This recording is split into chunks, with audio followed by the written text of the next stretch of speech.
Good evening, everybody, and welcome to One World, One Blood Bowl.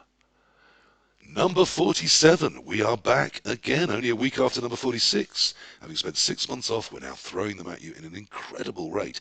I am amazed that three of my favourite people in Blood Bowl 3, the biggest personalities Blood Bowl 3 and Blood Bowl 2 ever had to offer, have all agreed to join me. Literally my first three asks for this episode all said yes. I am thrilled to be joined above me, of course, by the legend that is JimmyFantastic, one of the godfathers of streaming of Blood Bowl. Possibly the man himself when it comes to Blood Bowl 3, AndyDavo. His lovely face has been all over the Blood Bowl 3 homepage several times. He's done many a guide for it. And possibly our most active Blood Bowl 3 streamer. He's been hanging in there tough right from the very start. Mr. Page 404 joins us to my left as I see it. Goodness knows by the time it hits your screens or your ears. So welcome, gentlemen. Thank you all for joining me this evening. Now, I'm not lying when I say I really don't know what I'm talking about when it comes to Blood Bowl 3 right now. Because of the job I've been doing for the last 6 months, which we've talked about probably way too much already, I really genuinely didn't play a lot of Blood Bowl in the last season. I did do some, but not very much.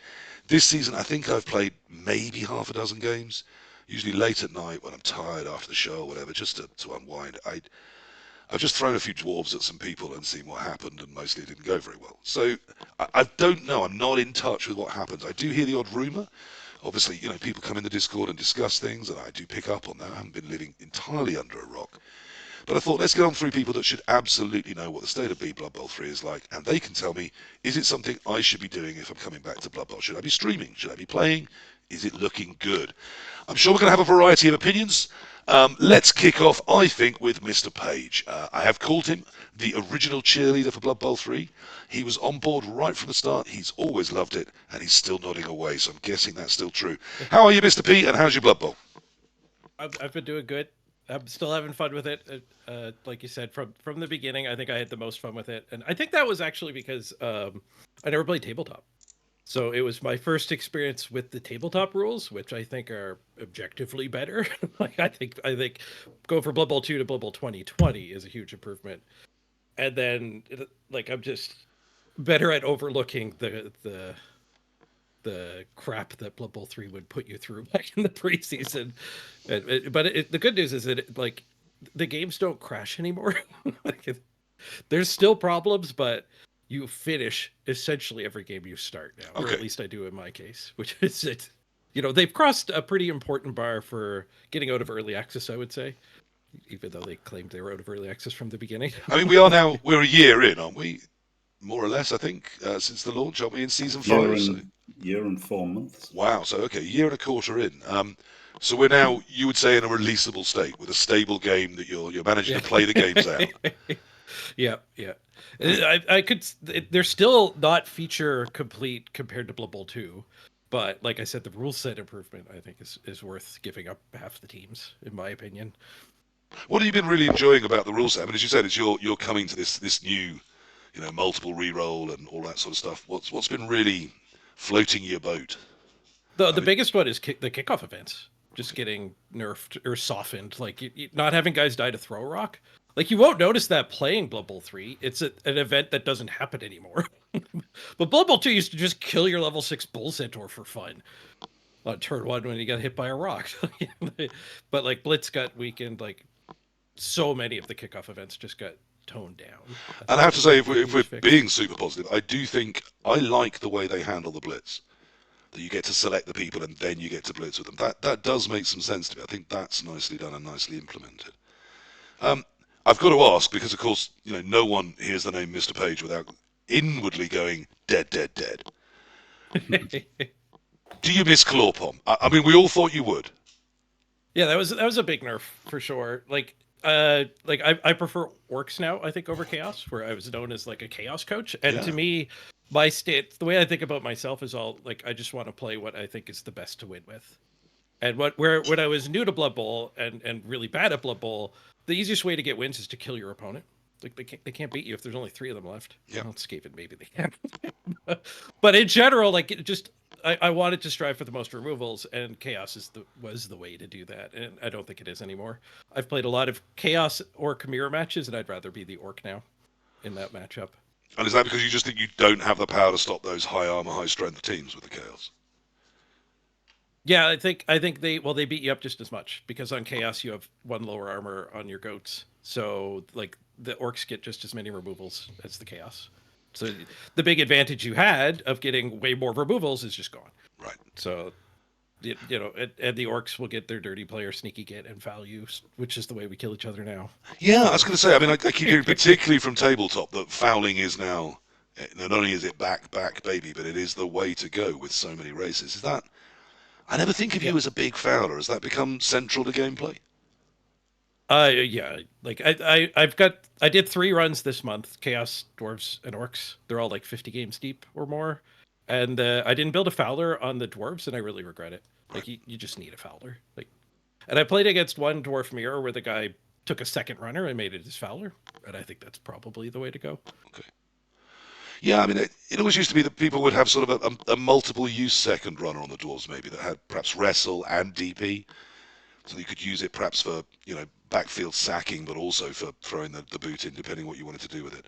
And then, of course, if you were Dionysian, it would have Hail Mary pass as well, because I can't really finish that sentence just because, I think, really. Dwarves are new. That's new, isn't it? Well, I think they're, like I said, like I just want to play what's good, and because of Infinity Bowl, the ladder, you want teams that survive. You can actually get 80 games in with. Like, you're not playing 80 games with Skaven. Well, you might be, but your gutter runners aren't. Sure.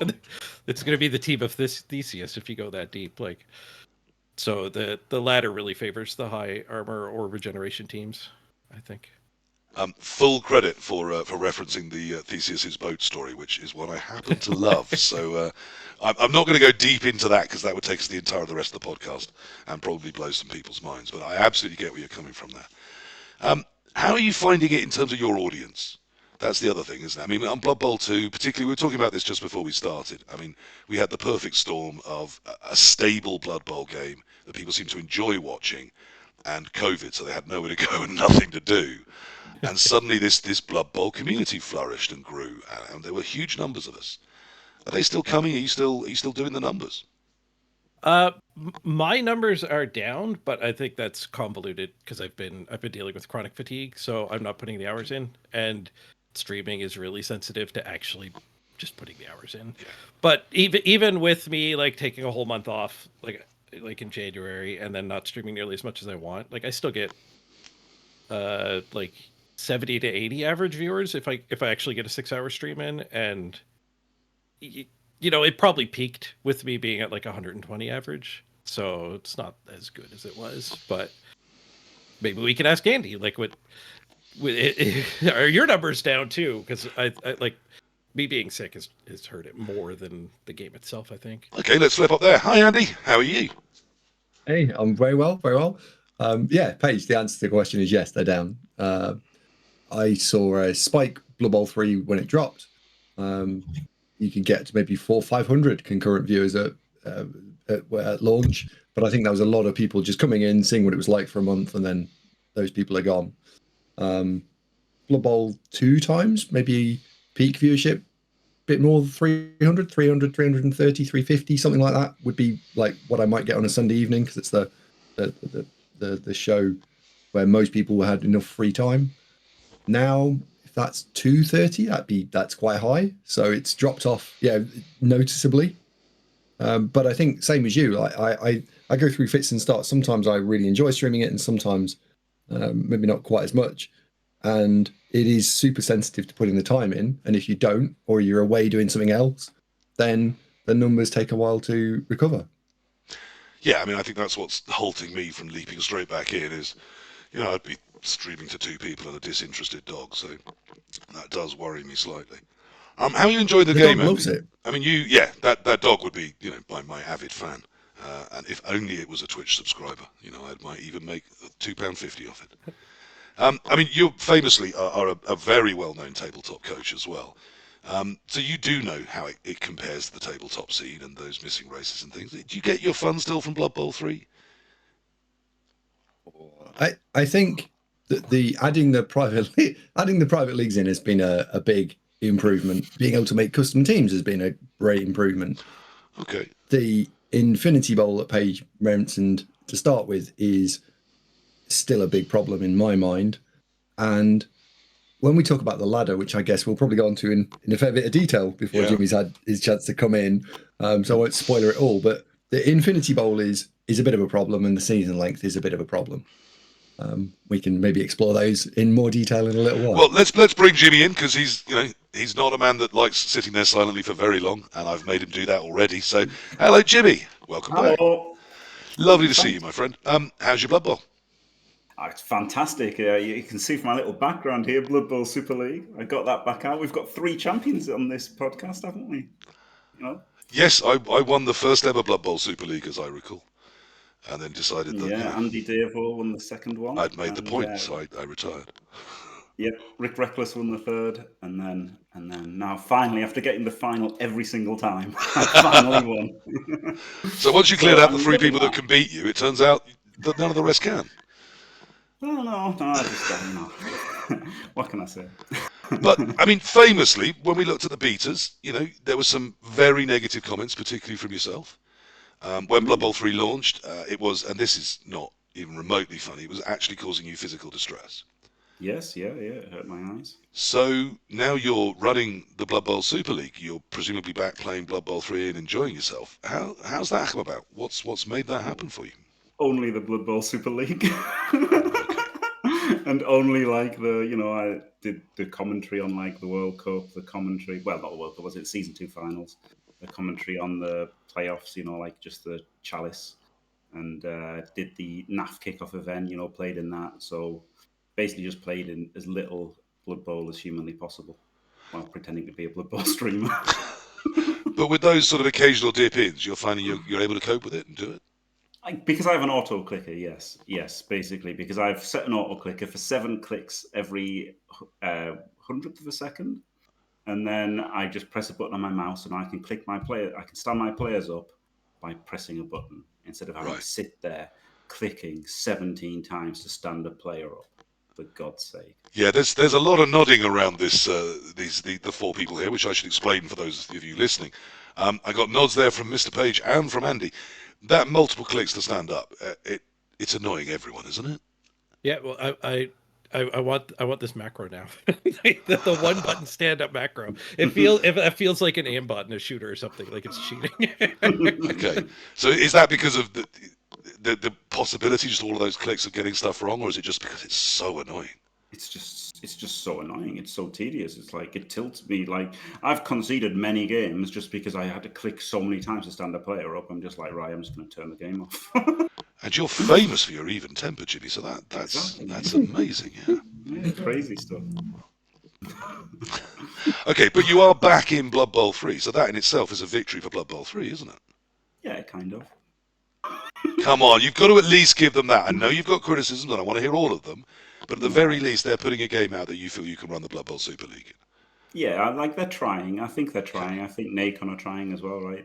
Andy and I, we talked to the dude from Nacon, and that was, in real life, and that was pretty great. Like he is really passionate about Blood Bowl. As we're there, I want to crash stop and take a look at this. So the 2 of you flew out on a joyful pairs holiday, just the 2 of you. Were you in the same room? Was it a... Sadly not. Okay, just asking. No judgment. Honestly, I would have given anything to be in Adam Savage's room. But tragically, we had separate rooms. He was the professional commentator they brought in, was he? Yes, yeah, but presenter. Oh, the presenter. Good-looking fella. Oh, beautiful. And the 3 of you were in France together doing commentary. Had they not heard of the internet and cameras? Is that not a thing for them? That's how we did the first few games. We did the first few games like online, and Adam Savage actually just joined my stream to do some of the commentary, which is amazing. And then all 3 of us went out there, and it was great. And it was great from Nacon's point of view. And Cyanide a bit, right? We had a bit of contact with Cyanide remotely, and that was also good. But particularly the Nacon guy was like incredible, spot on. So I have many questions. That filled me with optimism, basically. Yeah, that's the first one. So the sense you got as well, Andy, that Nacon really are behind Blood Bowl. This is something they plan to stand behind. They're not there saying, "Oh no, we bought Cyanide, and Blood Bowl isn't working. We're killing that, and we're going to concentrate on, chefing and horse racing and that sort of stuff."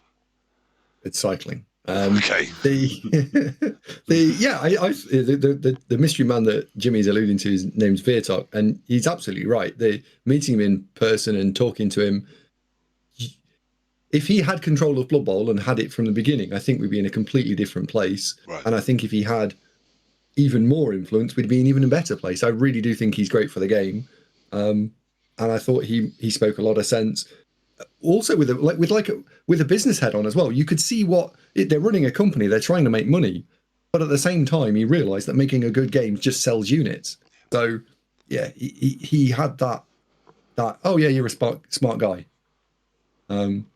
Whereas I've met other corporates, and that is not what I have experienced. So, yeah, he was a good guy. I mean, I think we sensed with Cyanide that there was some passion there for the Blood Bowl, but perhaps not that organisational skill or that management of it. So it was all happening a bit piecemeal and a bit, I fancy doing this and I want to bring these shapes in or whatever. Do you think this guy's got a sense of give the customers what they actually want? Is that what you're picking up on, or? Yeah, I think so. It's tricky to know what's gone wrong in the Cyanide production. Like, none of us are there. None of us have seen what they've actually done. Yeah. So we can only speculate. The bit that I think a lot of people have commented on is that it feels, as you say, a bit piecemeal, right? You've gone and done the graphics, Jimmy's gone and done the pitches, and someone else has gone and done, right, blah. And then you've stuck it all together and you're like, whoa, this is not quite working. So is it that they don't play it, or is it that I don't know. I don't know what it is, right? But it is something that doesn't quite work. Yeah. And I think one of the things that they still don't quite get right is asking the community an awful lot about what they want and then trying to deliver on those things. That's that would very be hard, though, Andy. That's very hard. You can't get three people to agree on something. We can confirm that today if you want. We will not all agree about something. Apart from the video game aspect of you shouldn't have to click 17 flipping times to stand up. We can agree on that kind of thing, right? And I think we can all agree that the new One World, One Blood Bowl logo is fantastic. But yeah, that's brilliant. In terms of Blood Bowl, every time someone says, I know how to solve Blood Bowl, and then they tell you and you go, well, I agree with 3 of the things you've said and not the other 18. And I think that's universal. I've yet to find anyone put an idea out and just have even like 80% positive reactions, let alone sort of the entire community. I'm just not sure that's possible. So sometimes you need people with leadership and with ideas who are prepared to put them out, even if people don't like them because they know they're right. And then just hope that they are. That's how sometimes stuff has to get run. Now, I'm just going to ask, I know it's slightly aside from Blood Bowl 3, but you were there in a studio commentating together. How different was that from doing it online? Was it weird? I mean, it wasn't weird. I thought it was pretty much the same, to be honest. Okay. It was cool. It was really cool. Like, it was really cool because it was like a proper TV studio. So, like, it was. Presumably you had to have trousers on, which, I don't. We did have to have trousers on. Yeah, that was the big difference. And Andy had no access to Nando's. Yeah. Food was interesting. Definitely different. Yeah. Yes, French, yeah. I think is probably the... The word we're looking for is different. Okay.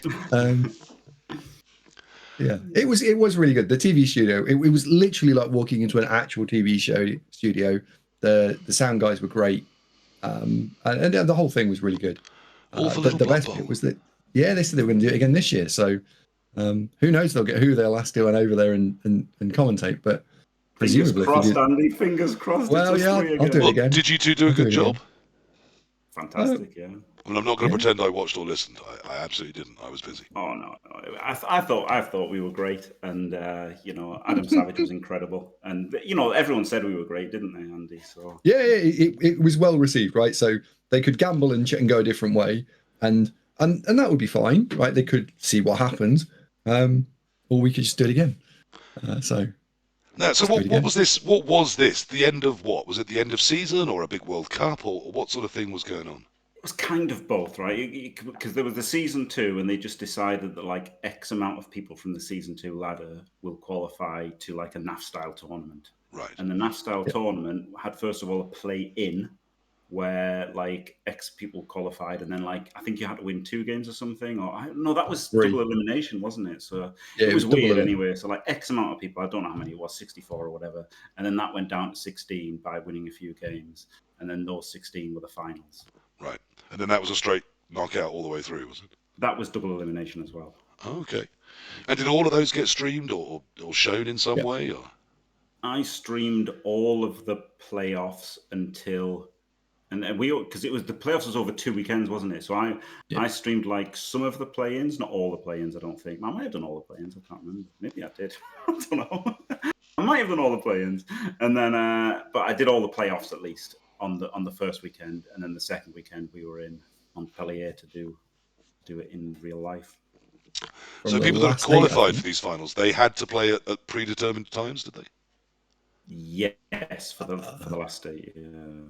Sort of, because that was the initial problem, which was you have to play on the weekend. Cool. When? Well, you go and sort it out. No. We need you to play at 2:00 now.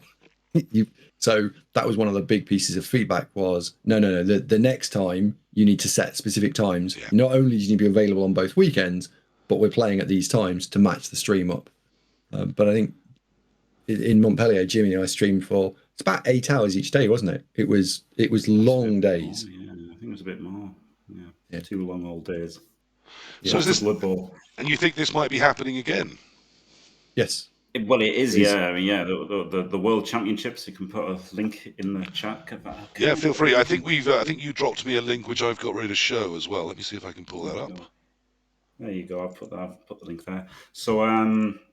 So yes, there's like a World Championship, and it's qualified through various community-run leagues, mostly through community leagues. 59 through community leagues, 3 by winning the ladder, and then 12 by the top 4 in the playoffs each season.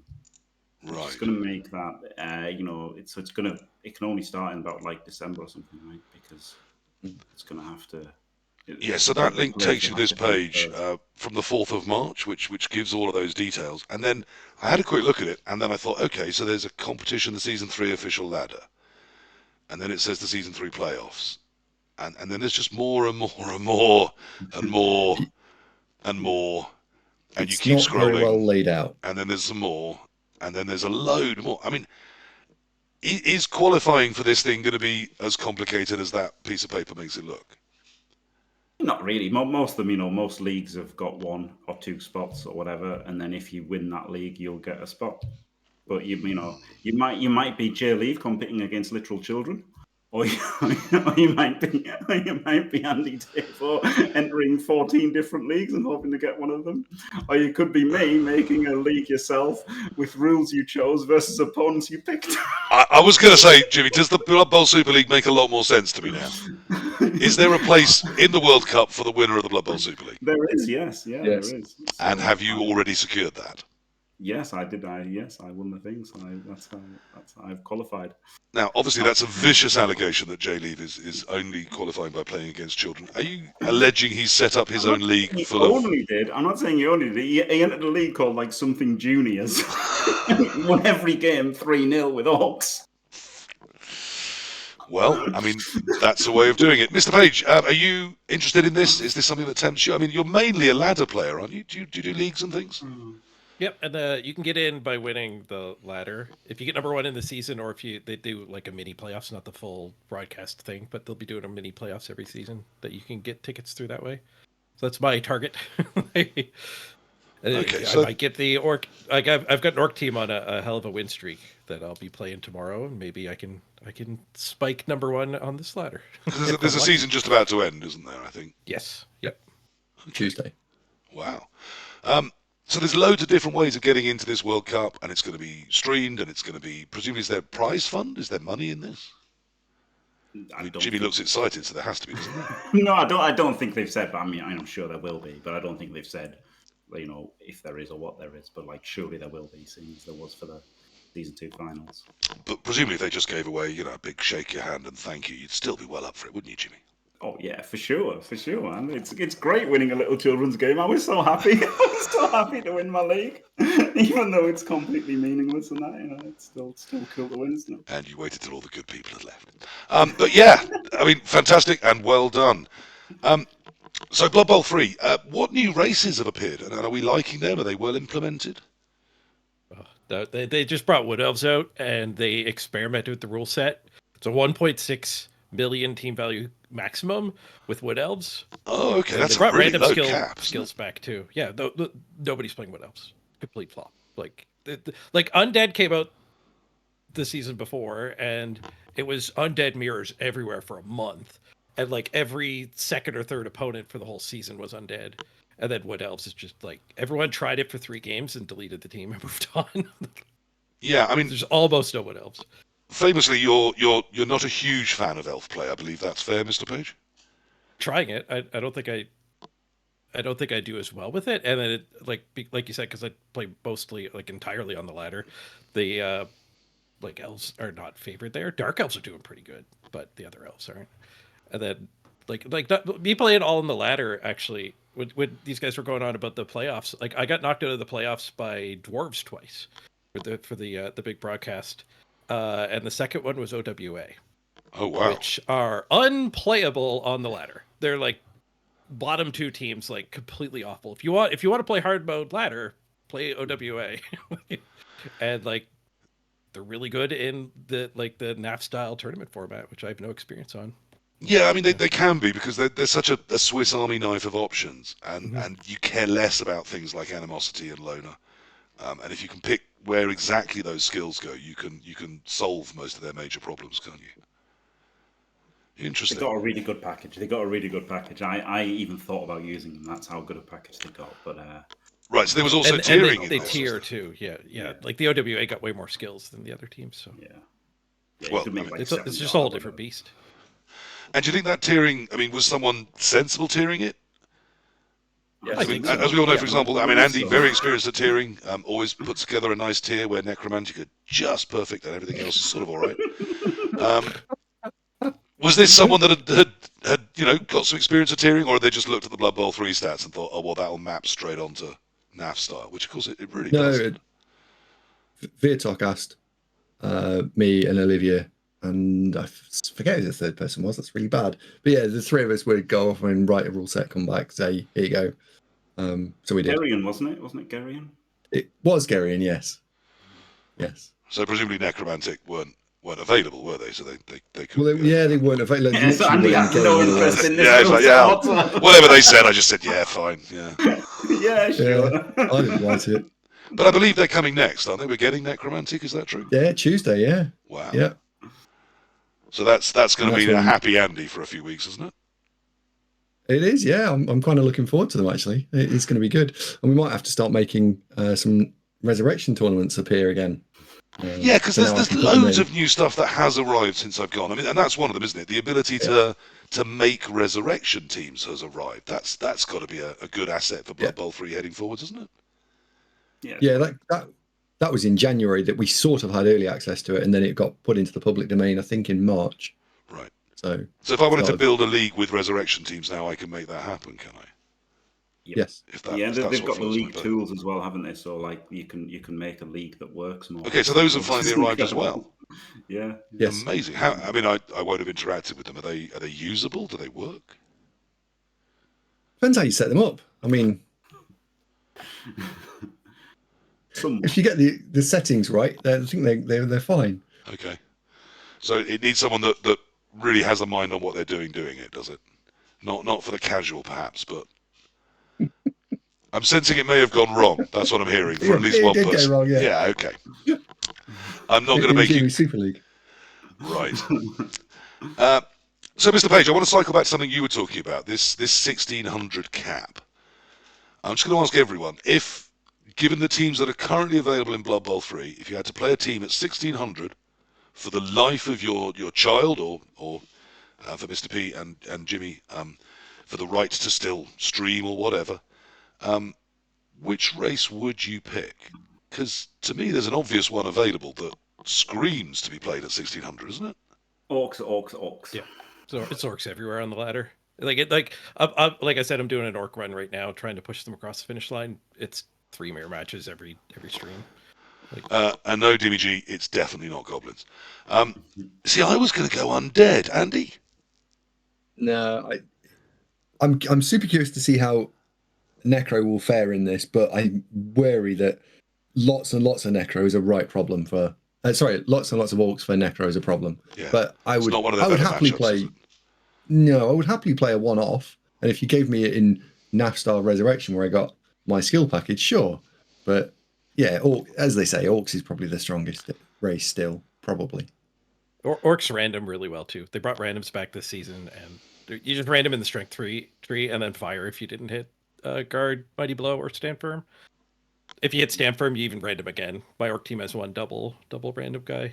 So yeah, I was going to say stand firm's a tiny bit marginal, but still probably a good thing to keep. yeah, and you just random again, and then you hit the jackpot, and, and you just get a really good discount over people. And it's actually it's a pet peeve of mine that they don't tell you what skills are random while you're looking at each other's teams, because there's this hidden advantage that you don't know if you have or not unless you have a PhD in Blood Bowl and can just look and tell what they should cost. And it's frustrating because some matches I can tell, like, no, this guy picked all his skills and I just get a bribe when I shouldn't. Okay, I'm gonna then like put a a statement out. So these are three very experienced Blood Bowl players here. That you're very active in Blood Bowl 3, except Jimmy, who's very active in ensuring he gets into the World Cup. If they were to say randoms are gone, but you can have them in leagues, is that the right move in your head? No. No. Randoms are better. Randoms are better. I think it is. So then, but I mean, to me, they don't interact very well with perpetual teams that you can restart endlessly. I mean, something like the Black Box Trophy on Fumble, you only get 15 games with one team. So if you choose to random, you hit a shit random. I mean, yes, you can sack them and get someone new in, but you've only got 15 games to get effective wins. So you're sort of costing yourself development by risking the random. If I'm playing Dwarves in Blood Bowl 3 and I don't like my first 3 randoms, so there's literally no penalty, is there? But so? Correct. Okay, so we're all going to prepare to accept that this is an arms race we're in. But doesn't that make it a grind? Doesn't that make the grind? Yeah, if you want to, Mr. P. We'll come around on this. The big problem with randoms is just how much they favor the grind. Like if you only have 30 games to play in a season, you can't compete with randoms. Like I've done 3 different random teams as a streamer, and like I'm getting fed up with it. You have to be willing to put 50 games in or get lucky.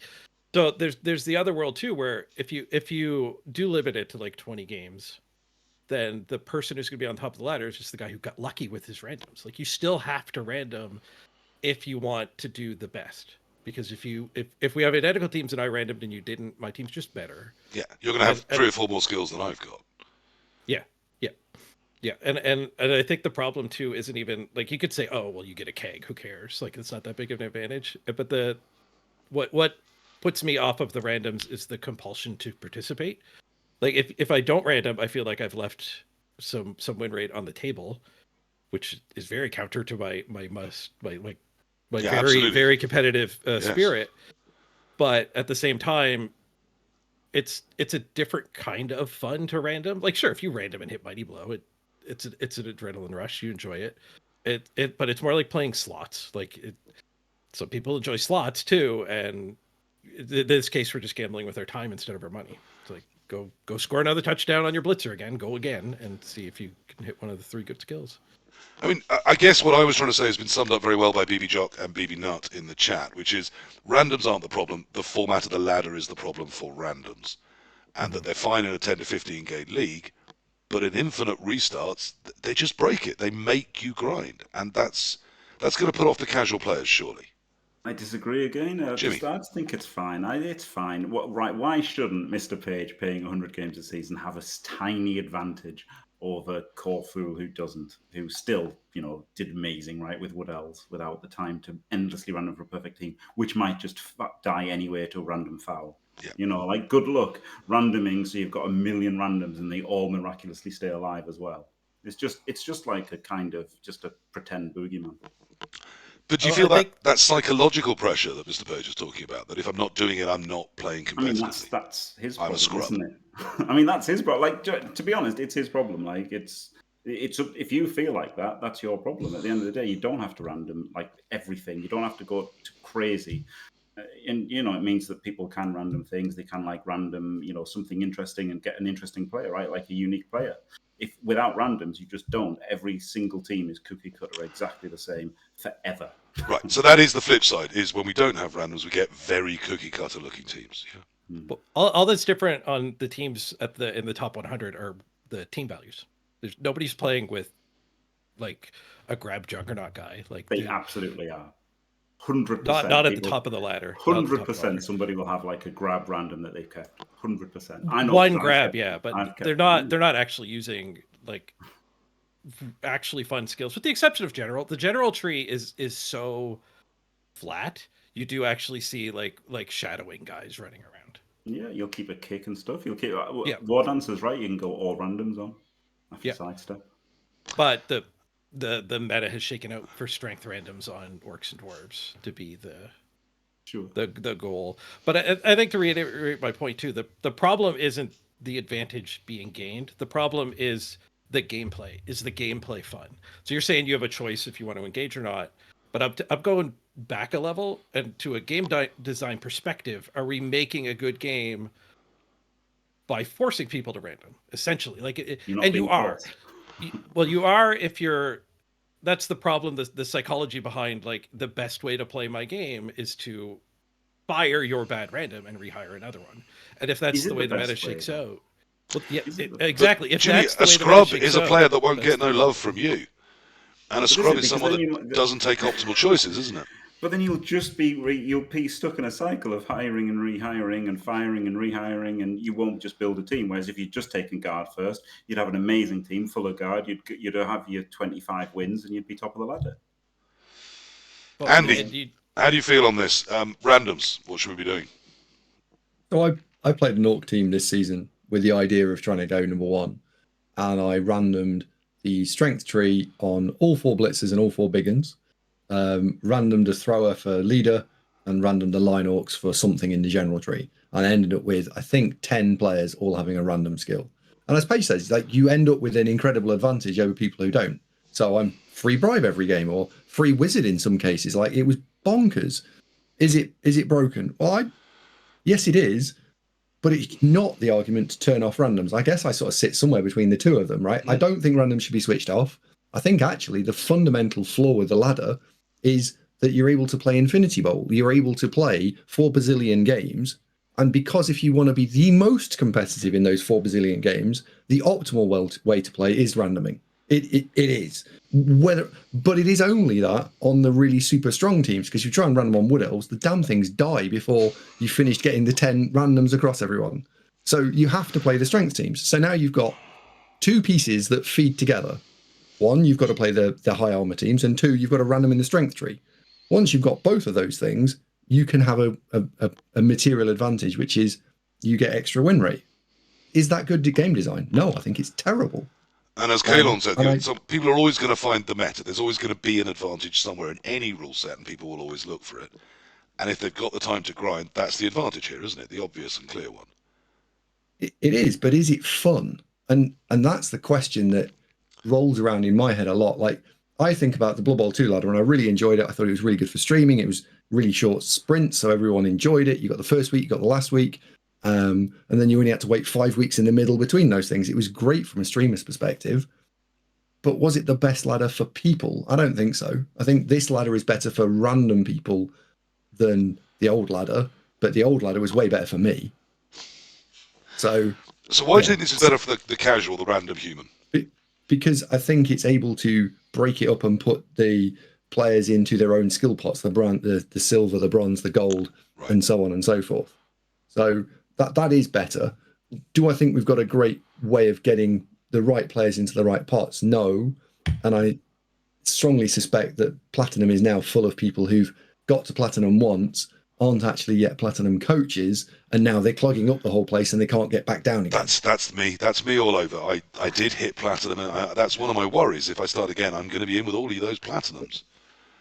But that's going to be another fun problem, right? If you're Bob that's played 50 games ever, and you've now got to Platinum because you played Orcs and you did really well with them, and now you start a random human team that you've never played before, and you're spinning into other Platinum coaches which are actually good players, That's not good. So are we saying ladder, if you start Blood Bowl 3, you shouldn't watch the AndyDavo YouTube guides? You should stay shit, fail a bit, and learn slowly so you don't end up in Platinum too soon? well, I think you could. But the thing is, because there's so many bad players, You can watch the in Platinum, AndyDavo it's guides and okay. still stay shit. Yeah. The thing is, there's so many bad players in Platinum, it's okay. There's so many bad players in the top 100, it's okay. But they're carried there by having teams that are incredibly strong. That's the ladder is not 10 randoms, all guard and mighty blow and stand firm, Andy. Yes. All stuff like grab. No, all proper randoms. You So unless they hit games, did you, and kept them all alive? I got them. It took me 22 games to get all of them. Wow. Lucky boy. Well, there was some of them. I think the big uns, I went through 6 or 7 big uns for the same literal slot. Third big un. Oh look, it's the 7th time I've not got guard or mighty blow. Oh well, shotgun time. Out back with old Yeller. I mean, that's very lucky in 22 games, isn't it? At the beginning, you can pick up 3 or 4 levels in the first couple of games. Like 3 levels on a player. Random. Did a hit? No. Oh well, do it again. And it's 1 in 3 to hit one of the players things you're keeping. In fact, it's 3 in 11 because you can't take a strong arm. So it's not that unlikely. Yeah. So if you're leveling 3 or if you can level 2 or 3 a game, when you got MVP, scoring, random cards, you only have to get to 3-star player points. It's not that hard. And you need all the money to keep rehiring them as well. Yeah, that was in games 5 through 12. That was actually the slight problem, which is because I didn't give a shit about winning. And in the moment I'd lost, I was like, cool, we'll just go and stand in the corner and let you go. Do not hurt the players that have actually random successfully. Go and stand them in a corner. The money was a little bit of a problem, but they didn't die. They just died when I shot them in the head. So you could theoretically have kept them and built the money to then shoot them. Yeah, and there were a couple of times where I had to go and play with a thick skull blitzer because fuck, I haven't got enough money again. Never mind. But apart from that, it was fine. It would not have worked, and I tried it on Wood Elves, and it was a spectacular failure. So now maybe this is just me having watched you in the past, Andy, when you used to be good at Blood Bowl, but I'd assumed in those 22 games that we'd be looking at like 19 wins, a couple of draws, and a loss. Are you telling me those 22 games, all you did was make sure you got the randoms to get ready to build a team? Yeah. So not only am I going to have to grind to get a result, I'm going to have to grind whilst not enjoying the game and not even playing to win, just to get a team ready to start playing well. No, you don't have to at all, do you? You don't have to. Cole's gone out there and he's like won 25, drawn 3, lost none. You are talking about possibly the best Blood Bowl player alive, and certainly in my top 5. I wouldn't say possibly, but still. Mr. P, you agreed with me, didn't you?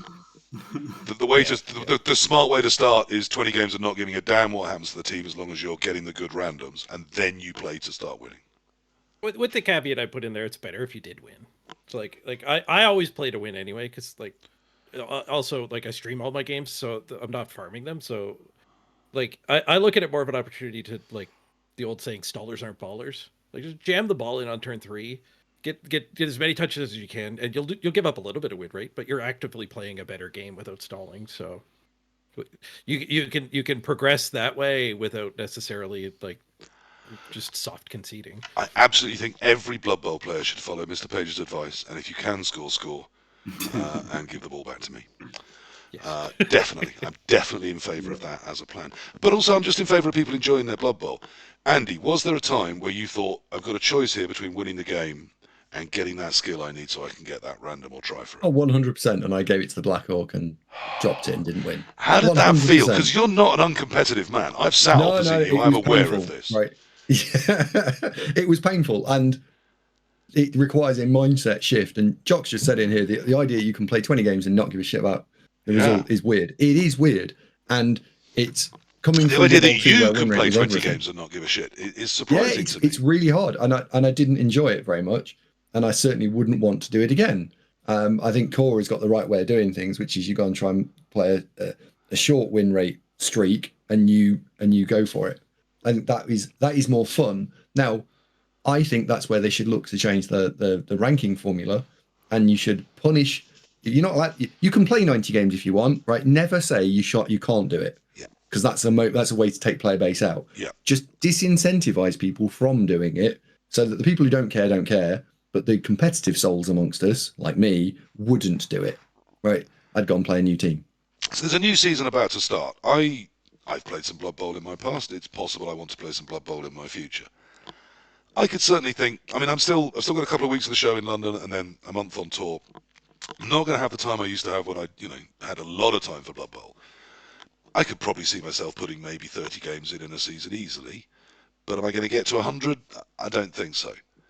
Now, if I'm hearing I've got to spend 20 games building a team whilst not caring if I win, I'm going to find that Don't need to. so Jimmy tricky. is right. You don't need to. It's worth a few percent. If you did, and I played Jimmy and I farmed 50 games and he played 20 games, my team would be better, probably, and I would have a bit of an advantage from somewhere between 50 to 100 TV, somewhere in that region, probably. Would you ever be happy sitting down at a tabletop? Randoms, right? You had 10 randoms. That's what you said, 10 Yeah. randoms. I'm going to have at least like 3 or 4, right? Just naturally without going crazy to farm them. Okay. I'm going to have 3 or 4 anyway. The big ones were I random defensive twice. That was pretty. Okay, that was pretty dirty.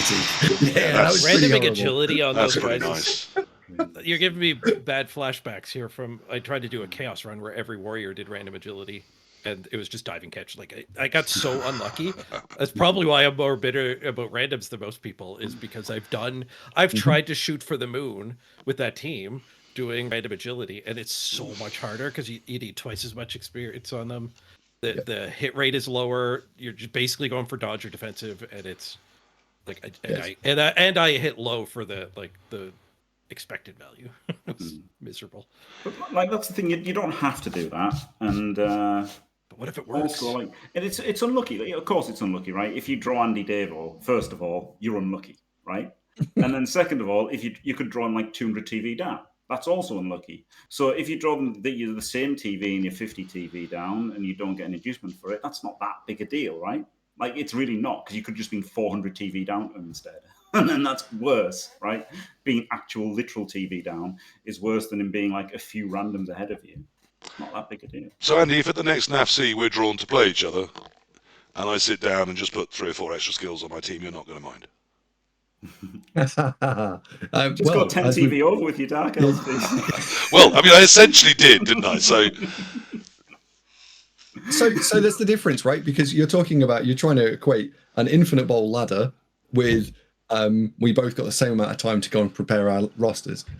Some of us checked it and yes, I did make a mistake many years ago. I was 10 TV over for 3 of the games in the first day, and tried to withdraw from the competition. I'm not going to go into all of that again, but anyway. But let's say 1600, it's a lot less impacted, isn't it, than it would be at, say, 1250. It is, but Jimmy's right. Like if you were playing your 1250 team versus my 1600 team, that'd be miserable. Yeah. And that is normally a function of the amount of games that you and I have both had chance to play. If I've got 1600, I've probably played 50 plus, and you're playing off like 10. That's not fun. So there are some really easy, quick wins that can be applied to the ladder, whether we want to change randoms or not. Like match people up and batch the games up with the number of games played. So 0 to 10s play 0 to 10s, 11s to 20, 21 to 30, then 30, kind of 30 plus really, right? Your big fish go off and swim, it's fine. So I would like to see them do that. And you could do that by bringing in multi-spinning of teams, like let you spin all 4 of your teams, because the matchmaker has now got more choices and can probably pair up better pairs of games. It shouldn't be more complicated. How is the matchmaking right now? How are you finding it? Are they mostly within 100, or is there a lot of inducements knocking about? They tend to be within normally tight bands of TV. Normally, not exclusively, which is fine. But the games played is a big problem because of the way you can optimize your teams. Right. So I might end up with someone that's nice and near me in TV, but they've played 30 games more than I have.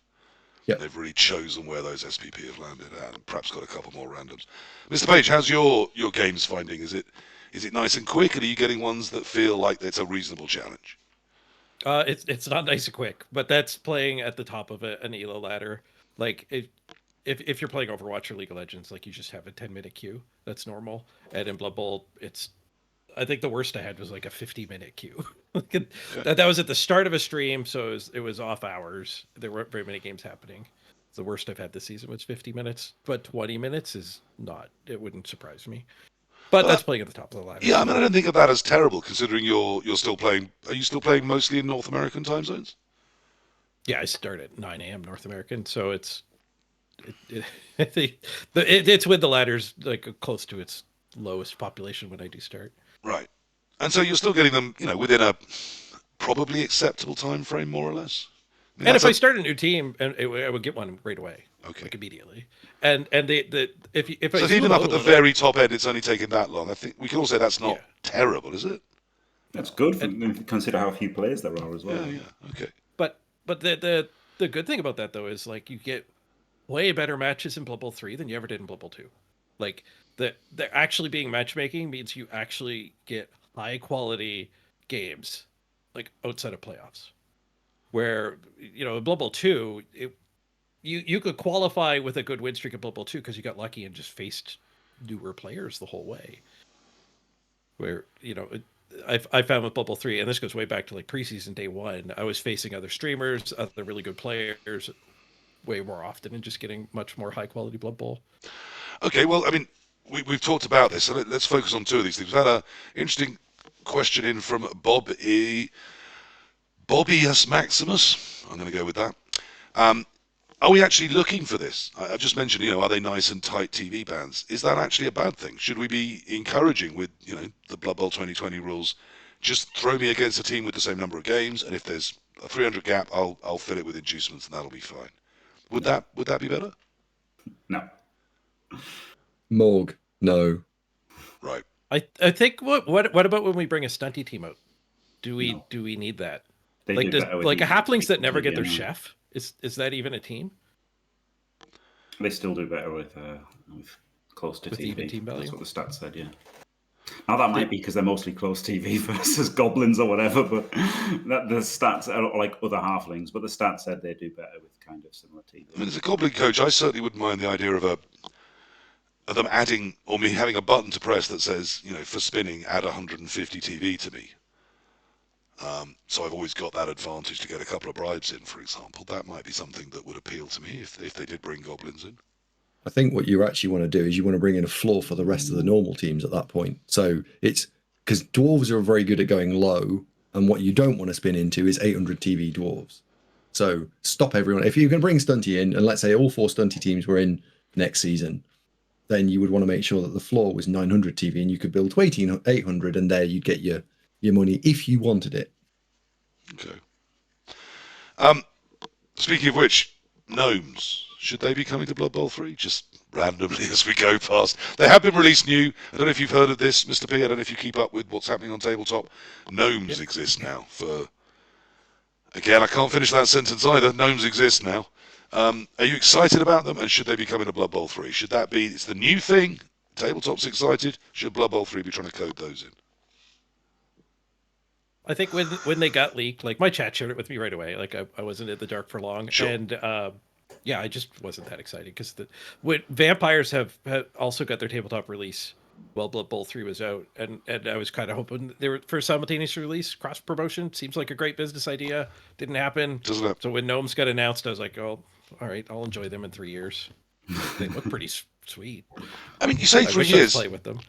We did think it was going to take 4 years for all the teams to come out, so that is about right. Yeah, it's not even over the top. One new team every 3 months is crazy. We're already at what, though? 15 teams now? 16 maybe? 17 on Tuesday. Wow, okay. So that's only 12 missing. That's 2/3 of them out there. But 12 missing is a third missing. Yeah, that's... Well, it's another 3 3 years, years. isn't it? It's Yeah, it is. It's 3 years. years from now. Yeah, you're right. Yeah. That's maths. Well done. And that's if they don't bring any more teams out, right? Yeah. Yeah. Now, talking of that, just whilst we're bouncing around randomly, let's have a little look at this one we've got to have a look at. It's the... if I've still got it there, I hope so. It's the Blood Bowl roadmap for 2024, which we're now halfway through. So we've just done season 4 and 5. We had the new factions. We've had the new cosmetics. Ooh, God, I love those new cosmetics. I'm going to ask, do we love the new cosmetics? Does it get you motivated? Andy's dice do. Oh my god, what dice did you use in the Super League, Andy? I had some I don't know, blue and yellow. I think they were. Yeah, I don't know. They are pretty amazing. cool. Oh, they were Yeah. so good. I've bought all of the dice that have come out. There are no dice in the game that I have that exist other than the one you got for pre-order, and there are some that are amazing, and there are some that are awful. Are you a real life dice collector? Nope. So you're Not really, finding that part of the hobby, but only in the online world. So yes, but no. The reason I've got them is because there is such variance between the shit ones and the good ones that I don't want other people to have to go and experiment. I let people just pick them for a game. Right, what do you want to see? Oh, them. Okay, cool. We'll put them on, and very quickly, it's very clear which ones are good and which ones aren't. So what's good that's why about a dice in Blood Bowl? So the first thing you're looking for is contrast. So you want white and black or some other thing that stands out. And the ones that I've found are normally very good are all the blue dice are all very, very good.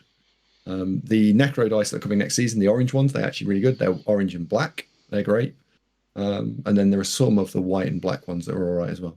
And then we get into a bit. I did glimpse Run Bad last night playing with some very attractive looking purple ones that I don't know how I would ever get. But there we are. Mr. Page, how are you with cosmetics? It's a shame to hear you've given up the Chaos. I saw a Chaos Warrior with flaming horns and flaming hands, and I thought, I bet Mr. P's loving that. I bought 4 of those. Of course you did. Full disclosure, they've been giving me 3,000 warp stone a season. The marketing company goes, hey, we work with Cyanide, and they don't even actually know me through the other means where I can talk with the devs. It's just some marketing company plops my. It's not quite some marketing guy. He works for Nacon. I know who he is. Okay. Yeah, he wasn't in the VIP things unless I'm bad with names, maybe. But presumably, as a very active streamer, they want some of their stuff out there, and they're giving you the warp stone so you can buy it and show people, what you can do with all the cosmetics and stuff. So I could show them off. Yeah. And if that wasn't the case, I would 100% just hoard it for the blood passes, and I would probably be even hoarding and skipping a few blood passes whenever that made sense. So the cosmetics, I think there was a game that came out a couple of years ago, Moon Launch or Moon Base or something. It was a miniature. It was a computer game only, but it was based on miniatures, and it had a painting system. And a little jealous we don't actually have that in Blood Bowl 3 because it would have fit perfectly. Because it's actually like a ridiculously deep. You could spray colors on and paint your minis the way you want. If you could save things, right, that would be great. If you could just save things, and you could just load up a team instead of just having to sit there and go, I'll change this guy's helmet, I'll change this guy's shoulder pad, I'll change this guy's shoulder pad, I'll change this guy's body, and then I'll change this one, then I'll change the stadium. And if you could just go click I want this orc team, and it just changed everything. Oh, I see what you mean. So you have like a default, you set up once, this is how I like my orcs to be. Yeah. I bought this stuff, so I want it on every orc team I do. Yeah, I like this dice system. Imagine doing what Mr. Page said. You're like, I'll just paint all my guys. Game 1, 3 cars on the LOS. Great. Yeah, I mean that's what always has stopped me. In some of the XCOM games, I would always say you only earn a nickname if you'd already got 2 skill levels. So, I'd take the default name, and then once they got their 3rd skill, I think, right now you might stay alive, so now I'm going to give you a proper name and a nickname.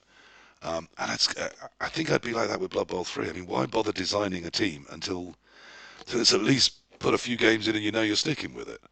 I think you're right, Jimmy. If I could design a dwarf team that every time I started a dwarf team I press one button and that's going to be the dwarf team that starts, and then I might make some alterations, but it gives me that.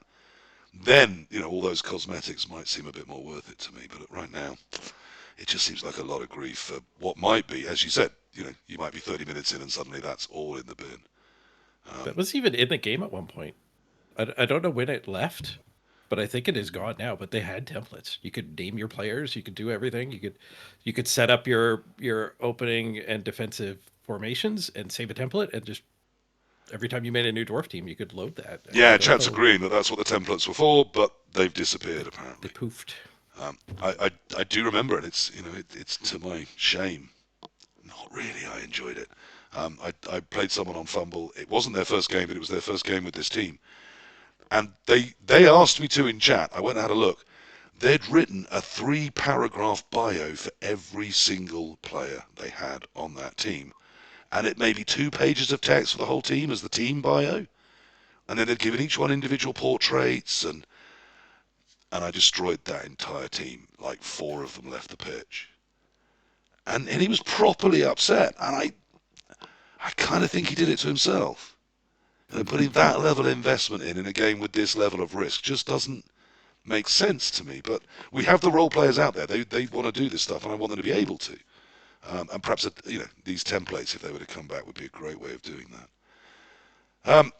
Apparently left in season 3 because it never really worked properly. Okay, I want to have another little look at this because there's other stuff on there. Rules errata implementation apparently happened in season 4. So, are we a lot more rules compliant than we used to be? Are we getting there now with the rules? Do we feel it's playing Blood Bowl as Blood Bowl is played? It should. Yeah, they're doing it for season 5, right? The huge changes to Guard and Underworld. Okay, so the ones that have just come out in the new errata, we're expecting those on Tuesday, are we? Yeah. Yes. I mean, that's what we always wanted, wasn't it? A Blood Bowl game responsive to what happens in Blood Bowl in a timely manner, and that feels pretty timely to me. Yeah, fantastic. Mr. Page, you excited by that? I guess so. I mean, I feel like in tabletop Underworld are a lot stronger than they are online in the ladder format. Yes. So, I mean, you're nerfing a team that is basically like if you're playing against Underworld in the top 100, you're playing against Crystal Hunter. Like on the front page of the ladder, there's a whole bunch of orcs, there's a couple dwarves, and there's Underworld and Skaven, but those are actually both Crystal Hunter. Okay. So he's still out there somewhere in the nerfed. wilderness, no longer streaming, but playing his Blood Bowl and humiliating everybody with his 3 red Really good with dice gutter sacks. runners, whichever Yeah. team has them. Well, good. I mean, I'm glad he's finding a way of still enjoying his Blood Bowl. I do know that Blood Bowl has hurt him, and I hope that he forgives it and forgives us all and comes back and streams. That would be lovely to watch. Lovely guy, lovely Blood Bowl player. We've danced around it a lot, so now I'm going to put you all to the question. Just before we go back to that screen, because I do want to keep bouncing around on this one, just to annoy people that try and put chapters into my non-chaptered podcast. We've mentioned that this season has been at 1600, and that some of you haven't liked that as a cap. But Andy's also said that Infinite Bowl has its own problems. Where should the ladder be? Should there be a cap? I mean, they did say they're going to move it each season to see where it should be, try and get a competitive environment, try and respond to our needs. And they've had it at a different level every season so far, haven't they? Mm-hmm. I think so, They're yes. trying, aren't they? They're trying different things, 1800, 1600, and then a new one. We actually could know what it was. It was spoiled accidentally. It was posted, but I mean, I didn't look. But Okay. some people will know what it is in the coming season. And despite the fact that 1700 would make sense, but I don't know. a couple of people in chat, which is off to that side, I'm not lying to you, keep telling me that I shouldn't ask Jimmy anything about the ladder because he doesn't play it. I'll start with Jimmy, because I value your opinion on Blood Bowl, you know that. Where should the cap be for the league? Should there be one for the ladder? Well, here's the other thing, right? You could also just not ask Andy and Mr. Page either, right? Because there's 77 Grandmasters, right? There's literally 77. Those 100 slots, there's only 77 coaches in there. So, and obviously these two are 2 of them, right? Because they care and they play loads of games and they want to win. Most people don't care that much. Most people aren't that good. Most people don't play that much. Most people are just there to play a few games of Blood Bowl when they can. And they want to build their team, and they want to build their team to more than 1600 or whatever. Or they don't. And if they don't, they can play other people matched by TV who also don't want to build big teams. So if somebody wants to build a 2000 TV team, fine, they spin into a 2000 TV team, right? So, what's wrong with that? So no limit. No limit. I say no limit. No. For Jimmy, there's no limits. Andy, do you think limiting is sensible, even if it's just for one season and then you change it? Just give some variety. So I wouldn't put a limit in either. But what I would do is put a soft cap in of the number of games, so that you go in at maybe once you get to 2000 ranking, you now play the next 30 games count, right? And you're only going to play against other 2000 ranked coaches or some other mechanism that you only play, let's say, good or high ranked coaches. Let's say high ranked coaches, and you don't need a ranking. You don't need a TV cap at that point. So if you want to build a 2500 team, fine, but you only can play 40-ish games. So therefore, you're not going to build a Black Orc team with all 6 players, all 6 Black Orcs being Blodge, Defensive, Guard, Mighty Blow, Tackle. And So to Tahal, be and one clear, with we're Legends. limiting the wrong That was thing. Biggedin's team. That was Biggedin's team. 2,400 TV, 8 Legends. Yeah, so I mean that's just game breakingly problematic. But he's So gonna only match against people who've also made a 2,400 TV team, right? Or a 2,000 TV yeah, team plus more. if you he is, but from a rankings perspective, if he only matches into teams of that sort of team value, and some of those players don't give a shit, then they'll concede. And if we look at the very top dwarf team that's in the ladder right now, you look at their recent 20 games, I think 15 of them or something insane, and maybe it's not quite 15, 13, they're concession wins. That's insane when you can't chase that down. But also, Andy, so what? There's Well, 77 people that it affects, right? Most people, the thousands of people aren't getting to Grandmaster. There's thousands of people that, what does their rating matter at all? Literally nothing. You know, they're just there playing some games of Blood Bowl. Jimmy, am I talking to the wrong people? Is this what you're telling me? Well, maybe. What I mean is, everyone's biased, right? And everyone has their own things. And the people who are playing at the high end for the qualifying, saying I have to play 100 games to random to make the best team. That's not the usual experience. The normal people are just there playing some games for a laugh, right? A few games for fun for 3 months. All right. Well, I want to bounce this question around, and then that takes me somewhere else. Mr. Page, what do you think? Limits? No limits? I think there's multiple ways to free? enjoy Blood Bowl, and one of the ways to enjoy Blood Bowl is building up a monster team and dreaming about well, what if I can get guard on all of my players, or even like blodge stand firm on all of my positionals or whatever. And the caps, when they're as low as 1.6, you don't get that at all. There's no more fun of leveling up. When you get too low, it just suppresses that area of fun completely. So what I would like to see is get rid of the cap, like everyone else is saying. But I think there needs to be a regular way to play on Blood Bowl 3 that more aligns with tabletop, so that I can get practice for the Worlds. Thank you. And I would love to see a gauntlet run. So if you steal the idea of the Hearthstone arenas, that you're trying to get 12 wins before you've lost 3 games when you do a Hearthstone arena run. And I think that would work fantastically well in Blood Bowl. I think if you've started a team, you're trying to hit X wins before Y losses. 12 and 3 might actually work really good for Blood Bowl. Mm-hmm. And then when you finish that gauntlet run, you can maybe even redraft your team and go again. They ever program redrafts. But if maybe you make a new team, but that would give a place to play for the people who only can play a handful of games or want to play at low team value. And then you could stop trying to make Infinity Bowl not Infinity Bowl. I mean, would it tempt you if there was a resurrection format for that? Build a NAF resurrection style team and try and get your 12 wins before your 3 losses. You could do that, but I think it depends what area of tabletop you're trying to simulate. Do you want to simulate the weekly league in the game shop, or do you want to simulate the weekend tournament? Well, as someone who plays tournaments and never turns up to any leagues, I've got an obvious axe to grind, so I'm perhaps not a good person to ask there. But it's kind of taken me to where I wanted to go next, which is somewhat to Jimmy's point of, are we here trying to fix something for 100 people when we should be trying to fix something for 3,000 people? What can we suggest or do or think about for Blood Bowl 3 in terms of caps and formats and what's happening right now there that's going to be okay for, I'll pick someone random for the chat, sort of someone not very good at Blood Bowl, someone who might play an occasional game if it was a format that attracted them, someone like Elk Meme. I knew who you were going to pick when you said they weren't very good. I mean, he's not, but he does play Blood Bowl if it interests him.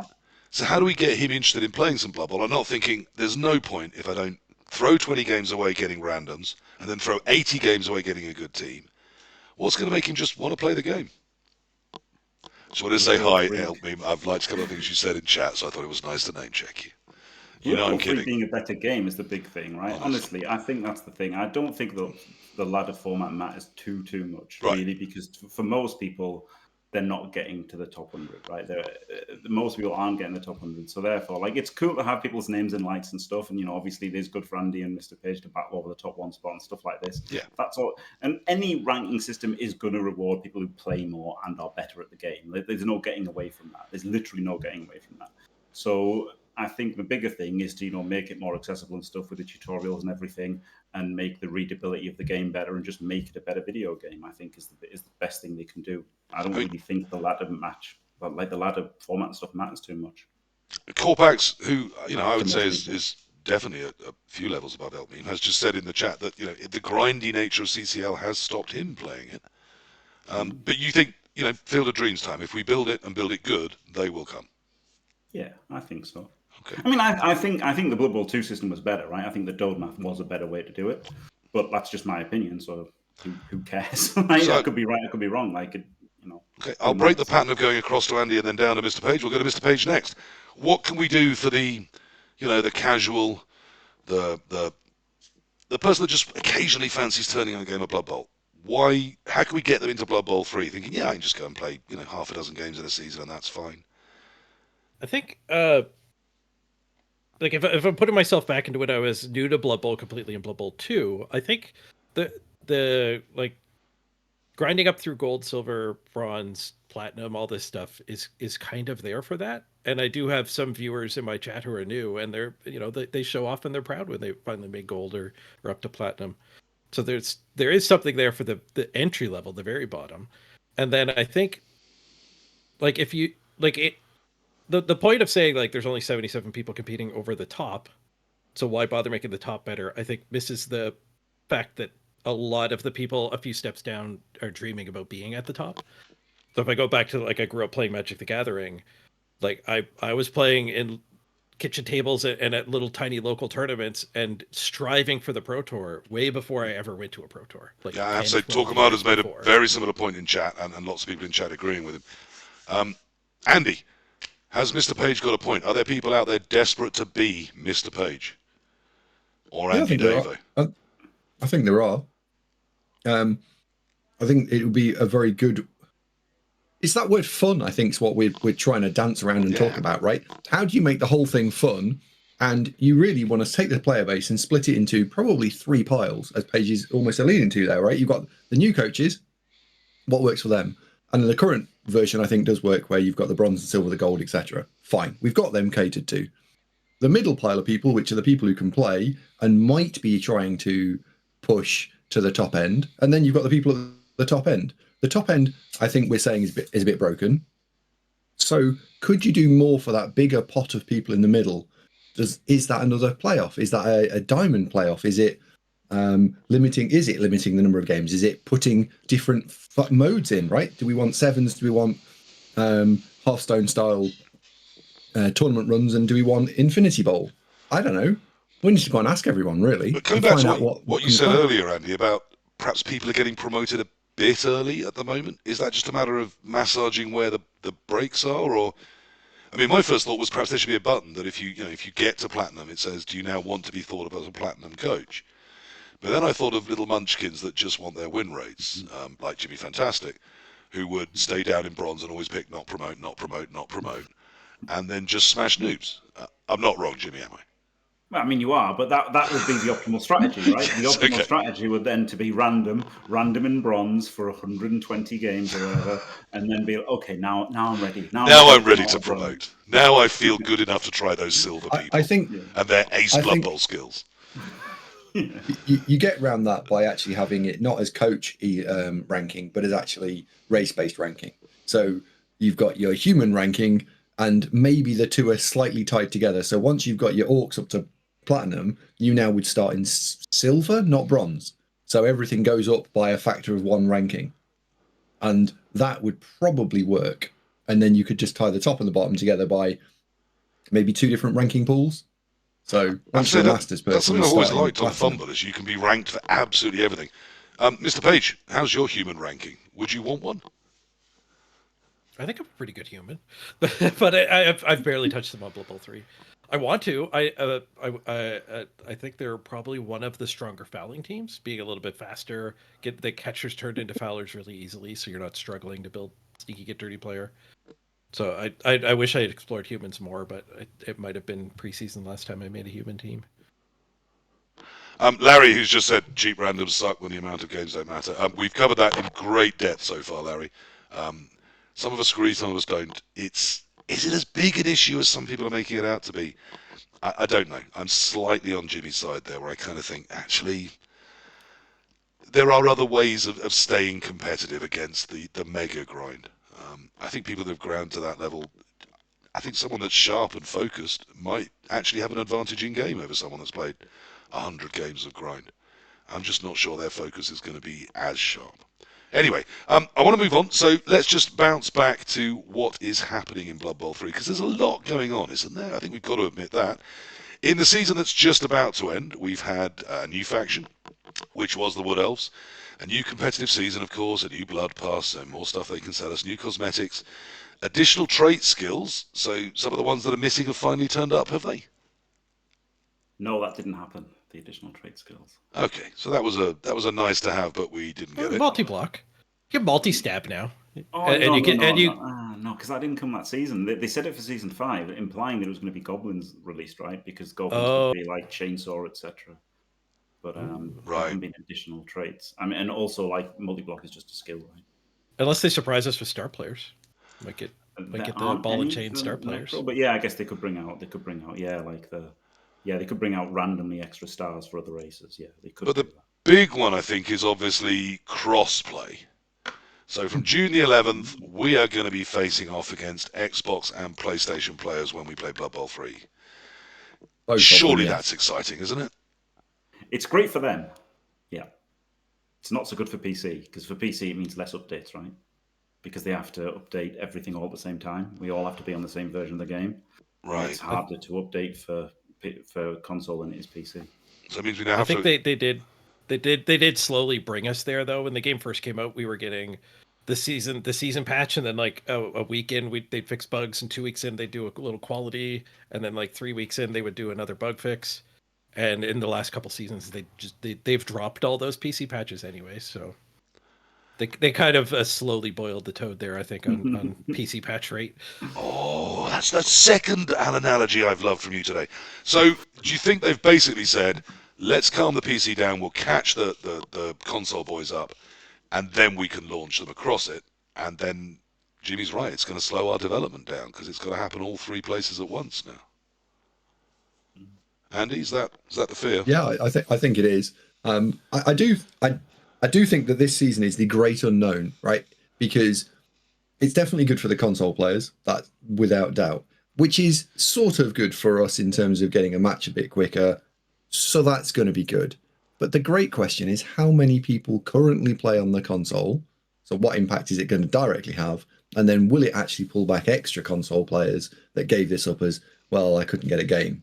Right, and if it doesn't bring out hardly any in, then the net impact is negligible. But if it brings back loads, this is great. This could be a big bang, or it could be a big, whatever opposite of bang is. Well, I mean, it's not going to surprise you, and now check this because I've been working on this. It's not going to surprise you that as I believe in one world, one Blood Bowl. Oh yeah, I think it's great that we're all coming together, isn't it? I mean, just as a concept, isn't it right that Blood Bowl is just played as Blood Bowl, no matter what your machine is? Jimmy, you loved it. Now, don't tell me you didn't. For those that are listening, I've got this new thing where I can make my hands say one world, one Blood Bowl without words, and it's awesome. You need to work on the B. It's Sorry, it is a bit shit. Yeah, the B looks like you're trying to jerk off 2 cocks into your mouth. It's a B. There's 2 holes like a B. That's not what I thought it was. Oh. I'm not saying what it was on the stream. Okay, so we move on. I liked it. I saw it for. Thank you, Mr. Page. Always loved you. Always been my favourite streamer, and you know it. So we don't think is crossplay the thing? Is it? It's not going to be the thing that takes us. It should be really good, right? That's my vote. Is it should be really good, but there is potential risk, and it's going to slow the patches down. Are we going to see an explosion on the consoles now? They can have a goodly populated pool to spin into. I think we would if it was Fortnite, but it's not. It's the niche of a niche. It's a tiny little game. I think there'll be, there might be a few more people, right? Word of mouth, and there might be a few more people coming. Might we get Rick Reckless back? Because he could use a controller in his hands and things, couldn't he? He can't use a controller. That's why he's quitting it. Right. You think the controller controls are too terrible for him to play? is that going to give us all a huge advantage over every Xbox and PlayStation person we spin into? We already have a huge advantage over Xbox. Now, PlayStation. Now Come that's on. you doing that thing where anyone that isn't exactly what you are is bad, isn't it, Jimmy? There must be some good players on Xbox and PlayStation. Surely limited No, there only mustn't. by the control method. No, there mustn't.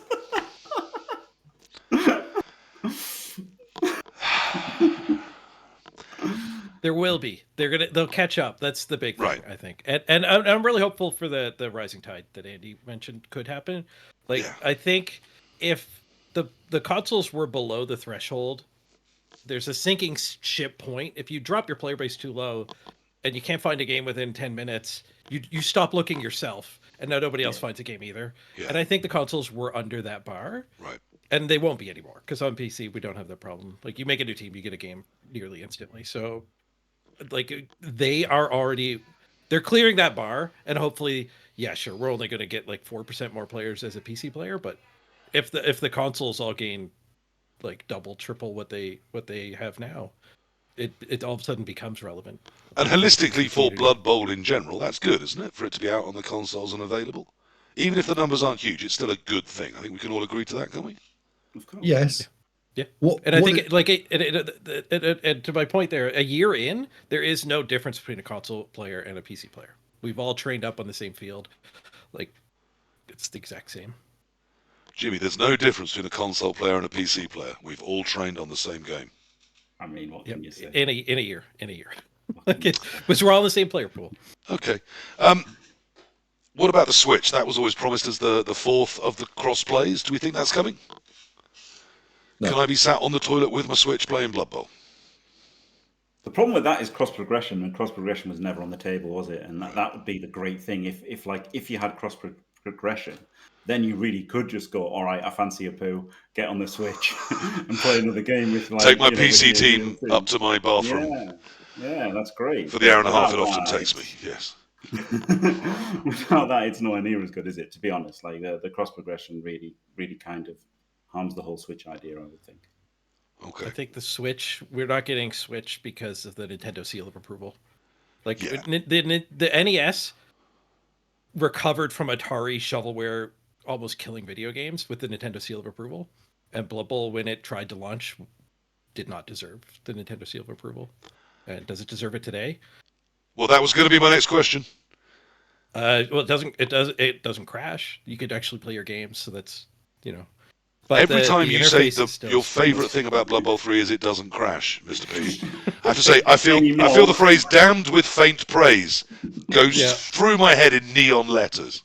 Yeah, well, I think like I have a computer science degree. I remember taking one course in user interface design, and I think the Blood Bowl developers would have failed that course. They're violating everything I learned there. It's the excessive click rate. It sets so many traps. They've patched out some of the traps, but like you'll still get a player just stuck in your end zone, and the camera's zoomed too high, and you're just down a player, and you didn't realize it. And then all of this, like 4 turns later, you zoom down, you're like, "What are you doing down there, catcher? Like, what the hell?" He's just sitting there in your backfield, not playing, or Morgan Thorpe left on the bench, or whatever. Like it, and those moments are just so bad because it makes you feel like the idiot. And realistically, it's the user interface designer who's the idiot. They've trapped you. No, and if I want to feel like an idiot, I've got a wife for that. I don't need a computer game. Really, this is my time away from that world. They fixed the quick snap trap though, so they're willing to fix some of them. The quick snap bug was horrible. Yeah. If anyone doesn't know what that was, it would condition you to think you have to click on end turn when you're finished moving your 4 players for your quick snap. But in the case where you didn't, you only had a few players left, and all of your players being moved would complete the quick snap, it would begin to progress, but it wouldn't progress on your screen. So if you went and clicked end turn, you skipped your turn.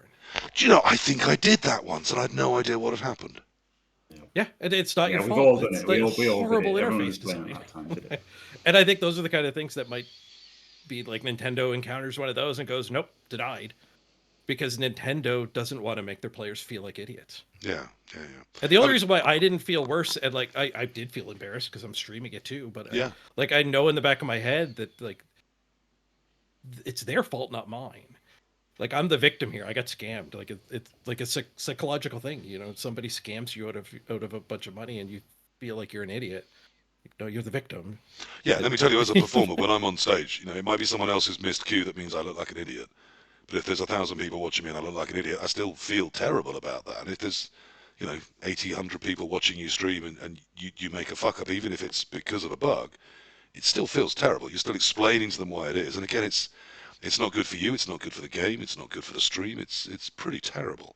And that's a real game changer, that is, if you've given up turn one on a drive. That's pretty shocking. Okay, well, I'm glad that that's getting patched. So, in general, I am hearing that there's progress being made in Blood Bowl 3. They're squashing some of the bigger bugs. They're bringing the errata in and the changes. We are getting new races, admittedly, way too slowly. I mean, if they could package 4 or 5 up and throw them out, perhaps put all the stunties in a single season. Just get all 5 of those now, just out there and done. And that would be going, hang on, we're only now a year away from finishing this, or a year and a half, or... Actually, it would still be 2 years, but still, you know what I mean? It would be a lot closer. And instead of missing a third of the teams, we'd be missing a few. Which, to be fair, in terms of models, we're missing a few. I mean, for tabletop, we've got no Chaos Dwarves, no High Elves, no Khemri models available. So there are still other formats that are missing things. So people cope with that. Let's look at what they say is on the way. And I want to know if you think these are the right priorities. Is this where we should be going? So we're going to get a new faction. I believe the new one is Necromantic. We've heard about that, which is why Andy won't stand up and show us his lower regions. A new season, obviously, a new Blood Pass, new cosmetics, and star player special rules are finally coming in, which I'm sure we have all desperately, desperately wanted. I mean, anyone else will tell you that those are breaking Blood Bowl left, right, and centre. So is that a priority? Are you excited by... Sorry, I've predetermined your answer should be no. Are you excited by star player special rules coming in? Andy? Yeah, because it's part of the rules. It's part of the game, right? I want to see redrafting. Whether you think it's a good idea for a ladder or not, that's a different point. But I do think it's a fundamental balancing mechanic, and it should be in the game. We wanted expensive mistakes, same reason. So yes, get everything in the game. So I've got a full game. Thank you very much. Put the game in the game. Yes. It's a crazy idea. Redraft should be in for private leagues, obviously, right? That should be an option for them, like without question. Yeah, whether it comes with the big ladder or not, it should definitely be in Blood Bowl 3. We all agree on that, yeah? And then we can argue about whether it, I mean, I quite like the idea of a cap. And I've said it many times when I arrived on Blood Bowl 2, my first question was, okay, how many games am I allowed to play? And they went, as many as you want. I went, really? Well, how many teams am I allowed to start? As many as you want. Really? So if we're not capping either of those, that still weirds me out. And maybe a competitive ladder does say with any one race you can play 40 games. And as there's already 15 teams, that means you can play hundreds of games in a season. You just can't grind one team for 100 games. So something like that would interest me. Mr. Page, special rules for Morg. He's going to get better. Are you excited? Yeah, more, it's funny you mentioned more because he's the one guy who doesn't need it. Yeah, his one is shit as well. Don't worry about it. Special rules throw teammate reroll or something like that. Like his special rule is Mighty Blow 2. He already has that. But yet, when Blood Bowl 2020 first got announced, the Star Player special rules were one of the most exciting things about it. And then it was devastating to me when they just weren't in the game. I was like, what? How did that get cut? Right. That seems core. So 2 years in or whatever, we're gonna get them. So despite the fact that it's going to bring even more problems with the hiring of stars, it's exciting just because they're part of the game and they're an exciting part of the game. Yeah, well, and it also doesn't matter. Nobody hires star players. The matchmaking's too tight. Okay. You'd never hire star players. Wait till we get Cindy and Dribble Snot, isn't it? That's the thing. Yeah, the two very cheap bombers. How much do they cost? Like 60K? 60K. Okay, yeah. We get. And we actually get that many inducements. Yeah, they're team wreckers. Yeah. Oh, yeah. Every single game is going to have one or both in. Every single game. Should I look forward to that or dread that? Dread it. It is what it is. Oh, they're 50. Yes, the 50. Yeah, 50. Yeah. People that actually know what they're talking about. I shouldn't let them in chat, should I? It's toxic. Chat telling me I'm wrong. I hate that about chat. Thank you very much, chat. Then there's another thing. Now, I don't even know what this is, so those of you that are more in the Blood Bowl 3 thing are going to have to tell me. Weekly missions and a customizable player profile. Should I be excited? Yes. Why? Because you're a man that tends to know things, Andy. Come on, reveal. Break your Oh, NDA. no, we're not breaking Spill the your NDA. secrets all over the place. I think that they will. What will be good? They haven't said what they are, so I don't Send know, to right? Andy, and he's not telling us. But what the ladder needs is the ability to make people want to do and play other teams, right? So we've got the three, the orcs, the undead, and the dwarves at the moment. How do we break that monopoly? That is something that needs to be addressed. Okay. And you think customizable player profiles and weekly missions will do that? Who knows? Possibly. Well, you do, but you're not allowed to tell us. I get it. Jimmy, are you excited by these nebulous-sounding things? I mean, I'd never be excited by anything Blood Bowl related, but it could be okay, couldn't it? You know, why not? Yeah. I mean, the funny thing is, people always say how they want diversity, but it's a bit like, you know, Ronnie Coleman when he says everybody wants to be a bodybuilder, but ain't nobody want to lift no heavy ass weights, right? It's the same thing. People want to play orcs and dwarves, but they want to play against wood elves. Oh yeah, I'd love to play against some pro. Yeah, I want diversity in what I face, not necessarily in Yeah. what I coach. Exactly. I want you to be diverse, please. Yeah. Well, that's what the weekly quest does. So, like, the game design theory behind daily quests and weekly quests is you turn your players into, like, your employees. So, like, in Hearthstone, say you're specializing in mage, and then you get a daily quest that makes you go play rogue. You're going on the ladder with a rogue deck that you only have half the cards for. You're bad at rogue. Your opponent gets to crush you. They have no idea you were on a rogue quest. They just had more fun because they got to crush you. And for me, that feels like a chore doing my dailies. And that is exciting that they're going to come to Blood Bowl 3 because you get to beat up on the guy on his Pro Elf weekly. But it sucks to be the guy who has to play the team. Frankly, Mr. Page, we do. I've seen you play Pro Elves against them. Just so if I were you, I'd be worried by that, not necessarily celebrating.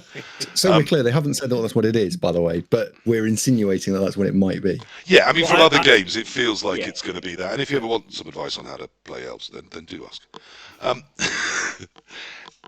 We're going to force everyone to do diverse things. Is that actually good? It's not forcing, is it? It's not forcing. It's Incentivize. You carrot them, don't you? You carrot them, and then you'll get some warpstone or whatever you do play these games. Well, it's fine, isn't it? If they want to do it, they will, and if they won't, they won't.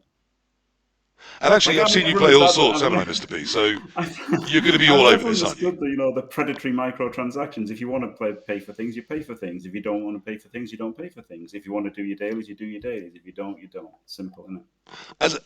There's a nice positive we can all agree on. Except for one person in chat, I'll name them. Corpax has just said, I wish they'd stop making bloody cosmetics and just build the game better. I don't care. People like cosmetics. I don't care. I'm glad they're there for the people that like them, and that will help financially support the game, right? It's a separate team too. Like the guy who's doing animations for the new coach, he's not going to be fixing crossplay. Like they're separate people. They're separate streamlines. It's the same budget, but that I don't think it's necessarily one slows the other down. Because in theory, the cosmetics pay for themselves and actually drive more budget for more developers. Yeah, that's what I was talking about. I mean, the cosmetics, they wouldn't be doing them if they weren't making some money off them. Surely they'd stop, or they'd say we've got enough for now. We'll just keep rinsing these through the store for a year or so, and then we'll see where we're at. But the fact they are producing more surely means there's a healthy margin in it for them, and that Blood Bowl's making them some money there. And to me, that's good. If Blood Bowl's making money and I'm not having to put it in, that's all good for Blood Bowl, isn't it? PC, didn't we criticise them in Blood Bowl 2 for having a terrible store and making no money out of it, right? Yes. And there was a lot of people saying, hey, you really should have monetized this a load better. What have they done? They've monetized it. Oh, I can't believe you've monetized it. You scammy motherfucker. That's not okay, right? Jimmy, so which way round are we having this? I'm with you. Jimmy laughed at my selfishness, but I'm not kidding at all. I want Blood Bowl to be healthy and successful, and that includes Blood Bowl 3. I don't personally want to pay for that to happen, but if other people are willing to by buying cosmetics, ace, go them, go me, everyone's winning. And you don't know yet. You might pay for it, right? If there was a good way to, if there was a good way to like When you're use this a good custom looking, team, you don't have to. if there was a good way to use a custom team, right? Like Andy and I have both got the flaming orc heads, right? And if all of your orc teams were fully done up, all your blitzers automatically, it would be a lot more incentivized to pay for those orc Yeah, helmets. definitely. If those But when you've templates just got that to we were talking manually about, do them, it's such a chore. yeah, if templates were working, I would be maybe slightly tempted. And we all put thousands of hours in Blood Bowl too, didn't we? So if anyone's going to, pay anything, it's going to be us. So like, of course, it was money left on the table by not having cosmetics. Yeah, What I'd like to see them do is not release quite the volume of cosmetics, but make the ones that they do release actually do something on the pitch, right? The Flaming Orc Head is a great example of, yeah, I'd gone buy that. Would I buy it if I was without the free money that we get from Cyanide? Yeah, probably, because it actually changes the player on the pitch and I can see the blitzers from the big uns. Now, do that for the big uns and do that for the linemen. I'm in. Sign me up. But don't release a bobble on someone's shoulder on a Skaven team. Exactly the example I was going to use. See. I mean, that's ridiculous. But that's what they've got to do to have them for 20 to justify you paying, 500 for the other ones, isn't it? But Jimmy, do you think anyone is that's what they feel buying like. the non-legendary stuff? Well, I don't think so. But I think that that's what they feel like, right? If you only have the 1,000 Warpstone ones, I mean, I would be happy if you only had the 1,000 Warpstone ones. Yeah, but then me also too. everyone would look the same. So by having these ones for 20, but again, they would have to be easy to put on. They're not easy to put on. This is the problem, right? I'm never going to pay 20 Warpstone for like a different glove because it's such a chore to change your 2 spikes to 3 spikes, right? That's crazy. But if you could set it all up where some had 2 spikes and some had 3 spikes, maybe you would spend those 20 Warpstone. But that's the problem. Like if it's not impactful, there's just no point. Yeah, I mean, I think if there was a way, as you say, to buy a cosmetic that I could see visually really clearly and have it load up either every time I start that team, or at least a basic template where the team starts up and then if I get Mighty Blow Tackle on someone, I give them the Flaming Hand. That I could see being useful to me and a reason why someone that doesn't care about cosmetics might buy cosmetics, because it would have an in-game use to me and it wouldn't be an absolute pain in the arse to make it happen. So it does need to be both of those to tempt me in. But the fact that they're there and they're tempting people, I do think that's a good thing, isn't it? Can only be a good thing, can't it? Okay, so those out there saying, stop making cosmetics and do more other coding, we don't think that's a sensible ploy. I think it's irrelevant, as Paige says. It doesn't make any difference. If anything, it helps because you get to hire another programmer when it works. Okay, now in the future we can look forward to another new faction, a new competitive season, a new Blood Pass, lovely new cosmetics, new inducements are arriving, but they're not for 3 months, and then an Eternal League. Is this what you want to hear at the end of year 2 of Blood Bowl 3? Is that going to finally bring it to the point where it gets the Nintendo seal of approval and everyone's saying, hurrah? I mean, having a single player experience isn't a bad idea, is it? Even if it takes 2 years to come out. And that's the Eternal League, is it? Yeah, that's the single player, basically. Yeah. Like was in Blood Bowl 2. And I think the single player is pretty important. A lot of people are going to buy the game, play single player, nope out, and that's it. So if you make the single player like good, at least, or not good obviously, but you know what I mean, like something for new players to enjoy and get them hooked. That has to be a priority for me. Let them learn the game and enjoy it. Mr. Page, are you excited by this? I mean, single player is not your sort of thing, is it?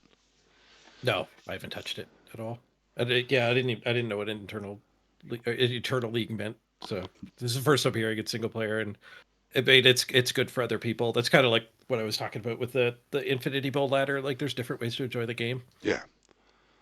So the more the better. Enjoy single player. Some people do. But we need to keep ladder in one place and get all the different formats in there, so there's a good spin pool. But outside of that, the more options there are, that's a good thing, isn't it? I do wonder how a resurrection Eternal Ladder would go, and whether that's something they'll ever look into. I don't know. It would be great if we had the players, and honestly, I think Mr. Page's Hearthstone, thing is a great idea. I think that really is a great idea. Like it's but the worry, of course, some will have this, the 15 games run, and that 12 and 3 losses is kind of similar, right? But with it's a more professional computer game. Sorry, Krista, but that's the more professional way of doing it, isn't it? Is to do it more like the Hearthstone thing. Yeah, because the minute you hit those losses, that runs shot in the head. Fumble's very like, it's a big website and you've got to be like a bit of a giga nerd to like, enjoy Fumble, to be honest. Whereas like with this being, allegedly a mainstream video game, it suits the Hearthstone kind of way much more, I think. I mean, One World, One Blood Bowl, Jimmy, you know how I feel about this. I've always thought we have tabletop, we have Fumble, which tries to put tabletop on a computer for people using Java to make tabletop happen on the computer. And then we have Blood Bowl 3, which is trying to be Blood Bowl as a computer game. And I do think those are slightly different and are looking for different markets and different types of people. I don't see a huge amount of competition between them. There's obviously a shared player base at times, and obviously, if one was to die, the other would grow more. But I do think they're aiming to be slightly different things and hence have very different appeals. What should Cyanide be focusing on? I mean, they're presumably here watching everything we do and say, because why wouldn't they be? What is your top tip? Because we do need to start wrapping up at some point. We've been chatting randomly around things. We've covered most of the stuff I really wanted to. And we will and there will be a what haven't I covered question, so don't worry, we're coming to that. But to wrap up our advice for, the future of Blood Bowl 3, I mean, I think what I'm hearing from all of you is that it's in kind of a better state than I feared it might be. I did really think Nacon might just pull the plug and say that enough, you've got a year now and it really isn't catching on. But it sounds like Nacon are behind it. It sounds like Cyanide is starting to listen to the community and trying to do what the community wants, bringing crossplay in, bringing the relevant rules in, bringing it up to date as much as possible. We are getting the races slowly, but they're coming. What should be the biggest priority? You don't have to list yourself to one. You don't even have to stay just talking. If you think of one when someone else is talking, it's fine. But I've got to start somewhere. I will start with Mr. AndyDavo. Goodness knows he is within the system. He is part of the problem, so he can be part of the solution. So the player base is 60% US, 40% EU, which might weird out a lot of people. But a lot of people play the single player game.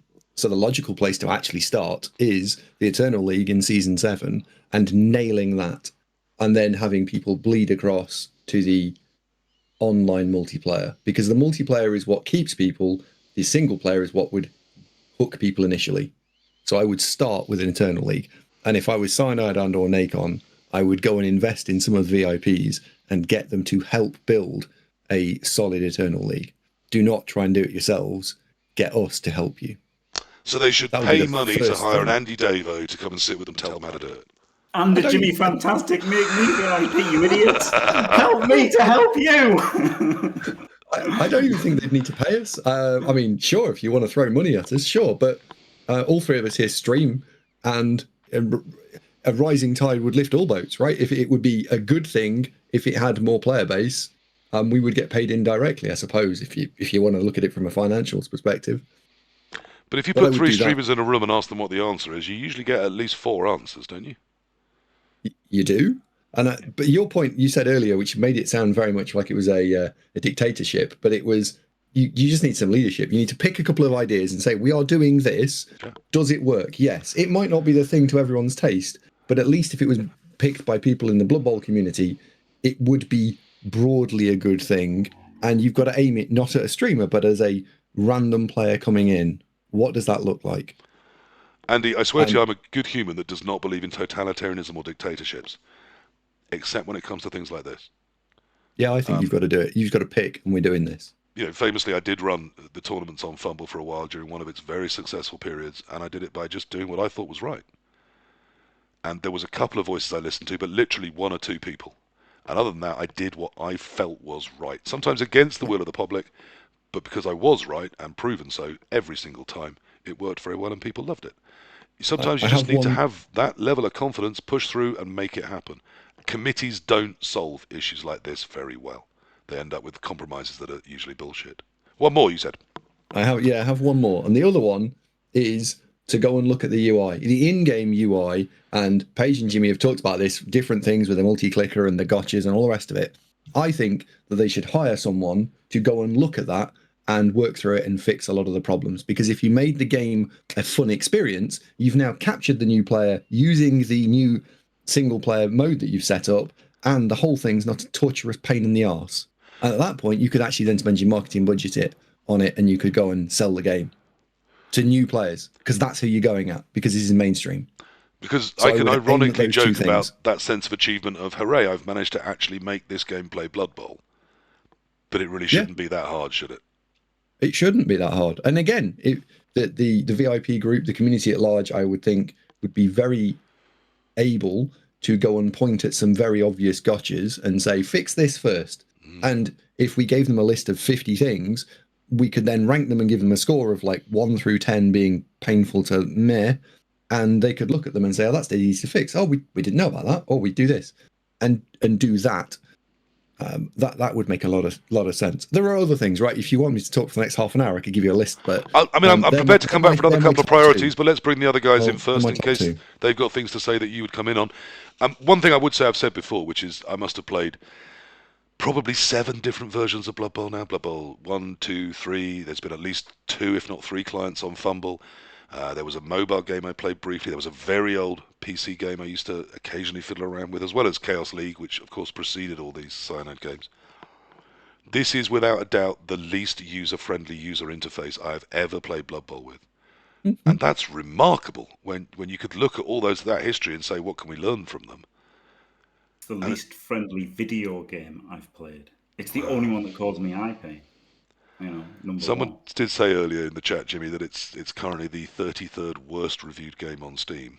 Yeah, it's not a joke. It's still a bad game. It's not as bad as it was, but it's still bad. It needs to not look terrible and it needs to not play terrible. They're the 2 biggest things. The 2 biggest things are don't look terrible, don't play terrible. So many people don't watch streams anymore because it's just not nice to look at. It's not fun to watch a game of Blood Bowl 3 being played, and then playing it. It's not fun to play it. It's hard to play. It's hard work to play a game. It's hard work to watch a game. I mean, that's not good, is it? But I mean, it has improved and it is getting better, isn't it? I mean, I still think it needs to leap, not step, but it's on that road, isn't it? It is better. I mean, it's been out for 16 months. It should be a bit better, shouldn't it? And the red-blue thing's great, honestly, because it adds a bit more readability. The red-blue thing, that's good. And, and generally have made improvements, and, they are trying and stuff, and they do want it to be good.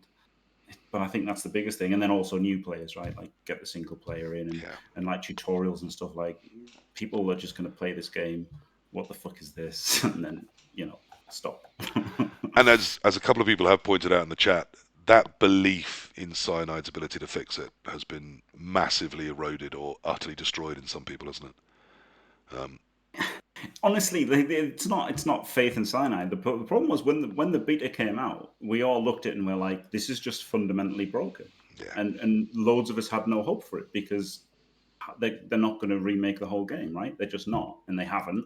And they've tried and they've made it a bit better, but they're never going to fundamentally just redo everything. So you can paint it gold, you can sprinkle it with glitter, and you can put a Terry on the top. But if you started with a turd, it's still a turd, isn't it?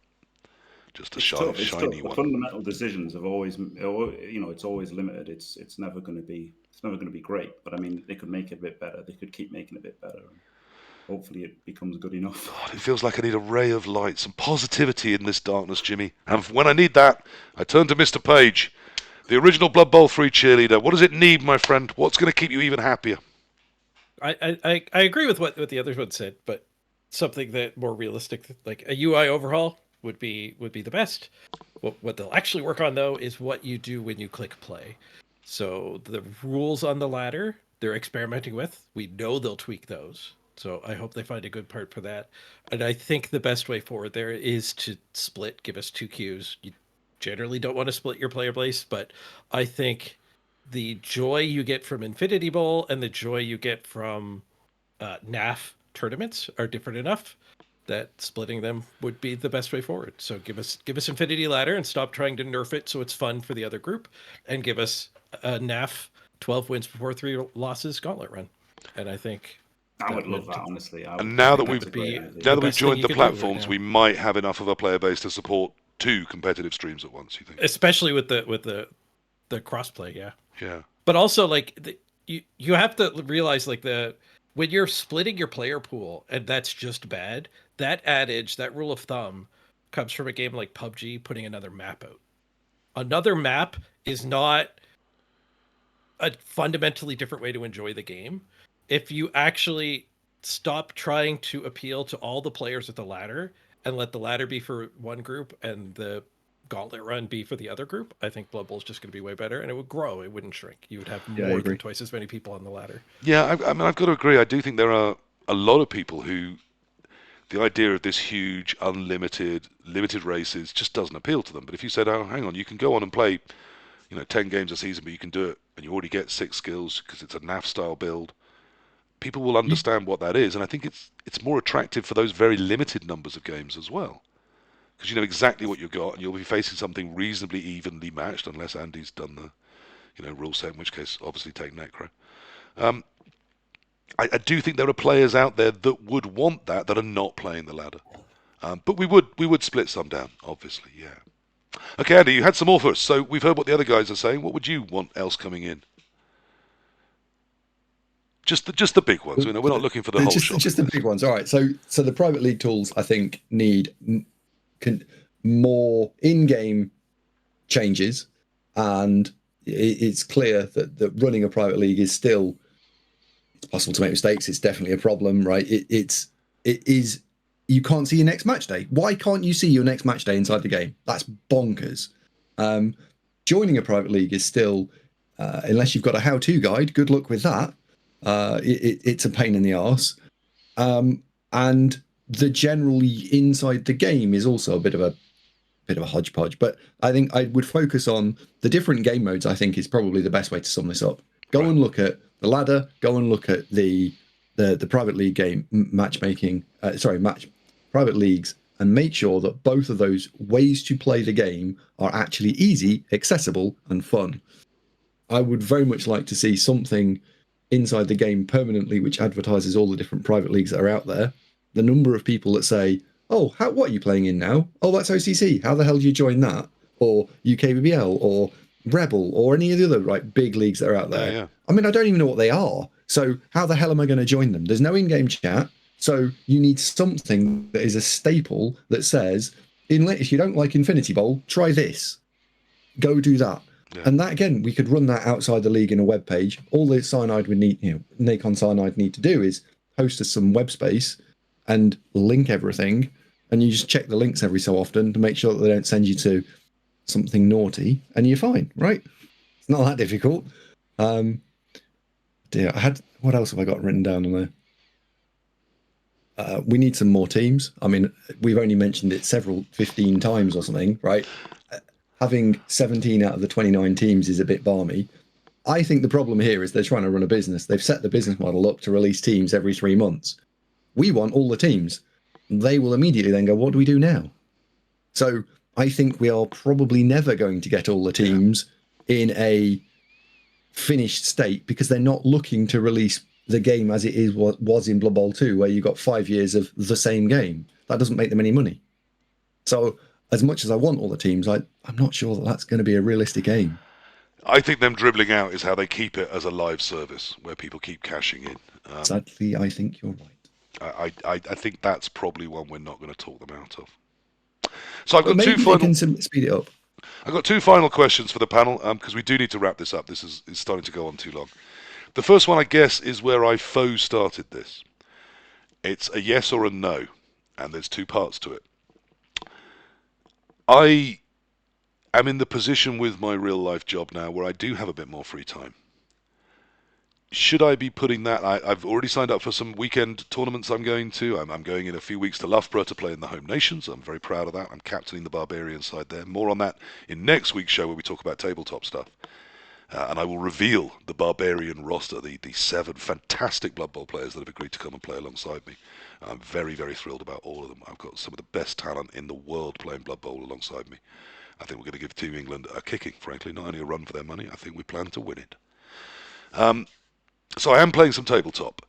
I'm an admin on Fumble. I'm still, somewhat active there, doing a little bit of work here and there, and just checking that some things don't fall over. Though the league commissioning there has been given to Rasmus, as it should. He's a fantastic advocate and cheerleader for that.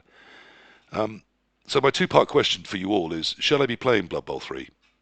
Should I fire it up and start playing and try and do a run or whatever?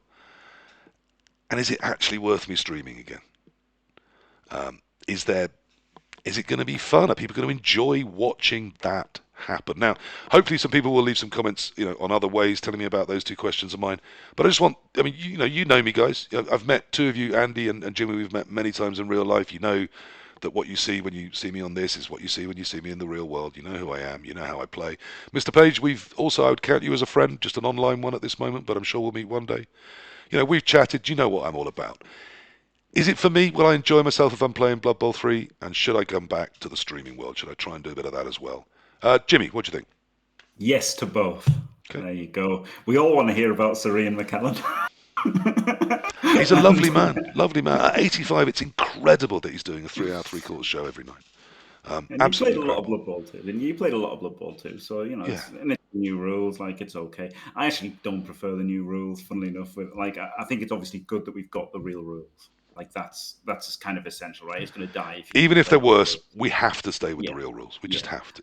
And I think particularly if you're coming from 2016 rules to 2020, big downgrade, just in purely the rules. But that doesn't matter because it is the rules are what they are, and you've got to play the new rules. So I think on that side of it, it's unfortunate that the new rules aren't that great, but at least it is the new rules and it's not the ancient rules, the ridiculous call-upon days.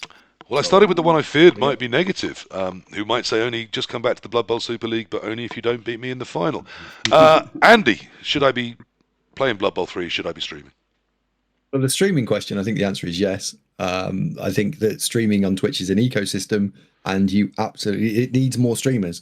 There are definitely times when there aren't enough streamers playing Blood Bowl 3, so come back and do it. BB Nut has just started streaming Blood Bowl and has gone from like one viewer to it exploded in number of viewers, and he's done it over the course of 2 weeks. So, yeah, it absolutely can be He's done. not very good at Blood Bowl and not very interesting, so that's amazing. Well, there you go, right? You'll be fine then. Incredible. Yeah. I'm sorry, Three BB people in Nut. a dub. Obviously, that was a joke. You are sometimes interesting. Mr. Page, that was a second joke. Obviously, you're not interesting. Mr. Page, should I be playing Blood Bowl 3 and should I be streaming it? I think I would give it a shot again if I was in your position. I think you should come at it with an open mind and be ready to not enjoy it, though. I think a lot of what kind of brought down the community was people not being willing to leave. So I think it's way better than it was than the last time you had free time for it. Give it a shot. But if it's not for you, I mean, maybe you could act like you're enjoying it better than me, but people want to watch somebody who's having fun. They don't want to watch you struggle with it. No. And I think they would love to hear about what you've been up to. So Okay. I think it's a great idea. Amazeballs that the only one who was the remotest bit cautious was Mr. Page there. I'd really expected that to go entirely the other way around. I have one more BB Nut responding to my obvious total lack of praise or belief in him in the chat. I have one more question for you all, which is how I tend to end these now, since someone much smarter than me recommended I use it as a question. Is there anything we haven't talked about in terms of Blood Bowl 3 that you really want to put out there to either help people come back to it or give it another try or try it for the first ever time, or just something you feel needs saying about Blood Bowl 3? It's been the topic for today, despite one world, one Blood Bowl. At the moment, we're focusing mostly on Blood Bowl 3. So let's start the other way around. Mr. Page, anything we haven't covered that you want to mention? We've been going for a while. We have. I think you've given me a chance to talk it all. I'll shamelessly self-promote myself. I'm going to be launching a subathon with the new season. So if you want to stop by, I'm going to do my best to do 12-hour days. Despite my fatigue, I've been feeling quite improved. So I'm confident I can jam 12-hour days, hopefully for weeks and weeks. We'll see. I was going to say, I mean, I know you have had some health challenges, so the best of luck with those, my friend. You're looking healthier. I hope you're feeling it too. Thank you. Yes. No, I'm recovering, and I'm getting good treatment from my doctor. I'm getting a sleep study done this weekend, and I go back to get my sleep apnea machine tuned. So hopefully that will be the recovery I need. We will end with Andy because it's part of his rider as well as the fee. So Jimmy, I love how Andy lets me take the piss out of him. Not quite as much as Elliot does, but he still lets me. Jimmy, what haven't I asked or talked about? What have you yet to say about Blood Bowl 3 that you want to? I don't know. I think we covered everything. I mean, obviously the the Super League was great. I'm going to try and do one of them every season in the future, right? So that took about 6 weeks to do. Okay. 6 or 7 weeks. So if we do that, the back half of each season, and then can like rotate people around. And like, honestly, I think it's great. I think the Super League is actually great for Blood Bowl 3, like, you know, the streaming kind of side of it, Yeah. because like we actually get good players playing against good players. Yeah. Whereas, you know, the problem, well, not the problem. The problem is the game looks terrible, right? That's why we've lost everybody, right? Rick's gone, Yeah. Nick's gone, Elliot's gone. Like loads of people who just streamed loads of Blood Bowl have stopped, and nobody wants to watch it because the game looks rubbish, right? That's the biggest problem with Blood Bowl 3. But the other problem with streaming Blood Bowl 3 is it's Andy versus, you know, terrible player after terrible player. It's Mr. Page versus terrible player after terrible player, and they just stomp noobs all the time. You know, there's occasional, you know, somebody good, but most of the time they're playing somebody they're way better than. And the good thing about Blood Bowl Super League is everyone's great. So Yeah. every game was totally competitive and decided by the dice, almost exclusively by the dice. And that's great, isn't it? You know, like the good play every game is nice. It is What nice a to lovely see good admission play. from the man that won, that it was solely down to the dice he got and not his own skill. I mean, it was. And on that you know, oddly humble bombshell from JimmyFantastic, we will move to AndyDavo. Andy, I have taken the piss, but you know I love you like a brother. I find you incredibly smart and wise around Blood Bowl. You're a very competitive player in every format I've come across. And hence I listen to what you say about stuff as well. What, other than this ludicrous idea of having a D7 to do things with, but outside of those mad fantasies, what else should we talk about with Blood Bowl 3? Is there anything we've not touched I think it's for a different podcast. You could go at this, which is talk to the player base of the people who play tabletop and ask them how many people play Blood Bowl 3. And I think the answer is very few. Why don't they play Blood Bowl 3? What is it that is not there currently? And I did a little bit of a poll when we were in Italy a couple of weeks ago. And one of the overwhelming answers wasn't that they don't own a PC or they don't own a console. It was that it doesn't have all the races in it. It doesn't have the variety, and it doesn't have the way that they want to play, which is NAF style competitive tournament Blood Bowl. It doesn't exist, and they can't do it. Put that in, and you'll suddenly get a lot of people who are prepared to fly across different countries to play Blood Bowl. I reckon they might buy the odd cosmetic then, hey? I've always thought there's three sides to the. I mean, there's loads more, but there's three major chunks of Blood Bowl. There's people that want to play a big open-ended team, and as Jimmy says, they love growing it up to 2,400 and seeing how many legends they can build. And I want them to be able to do that. Some of those are role players. Some of them want to, have names for all of their players and really give into their backstories. Some just want to, get lots of wins. But there's always that. There should always be somewhere where really people can just build their team, play loads of games, and have nice big teams. I think the league is hugely important. And we all said that at the start, that when the admin tools come for the leagues, when you can get Rebel migrating over, when you can get, the other big ones whose names I don't remember because I don't really play leagues migrating over, that's going to be great for the player base, because some of those will always leak over into the ladder, have a game here and there, buy some cosmetics or whatever. But I think Andy might be right. There is that third chunk, the people that like the NAF style, that like knowing if they've got a limited team and someone has said it's balanced against another limited team, throw those up against a pitch, with the same number of skills or whatever, and let's see what happens. And I don't think Blood Bowl 3 is catering from them, from what I hear right now. But it's got the tools to do so, apparently. It's got, it's got league tools in there, it's got resurrection style in there. We could be having that. So it kind of feels a little odd that we're not. But if someone tries to set, if Andy said, okay, I'm going to build a resurrection league for everybody, that's not the same as Cyanide saying, here is the resurrection league for everybody. Even with the, the Discord and the player base that Andy gets, he's not going to cover just the huge base of, all of those North Americans, for example. Even if all three of you joined together, there's so many people that are never going to watch a Twitch, that are never going to look at YouTube, that just come on and play. And the way they're going to find out is by, the game offering it to them, not by us doing it. Yeah, we talked about it a little bit, didn't we? Actually, Yeah. like the idea of a few streamers working together to do like a res league, and we'd all play in the res league. But as you say, it would be a drop in the ocean. It needs to be Cyanide led, 100%. And I think Mr. Page's idea is the way to do it. I think that's a great idea, the gauntlet thing. Yeah, I think that sounds really good. It's different to what anyone else is offering right now, and you hit those 3 losses or 4 losses and it's dead. So you're not wasting loads of time if it goes wrong. That sounds really attractive.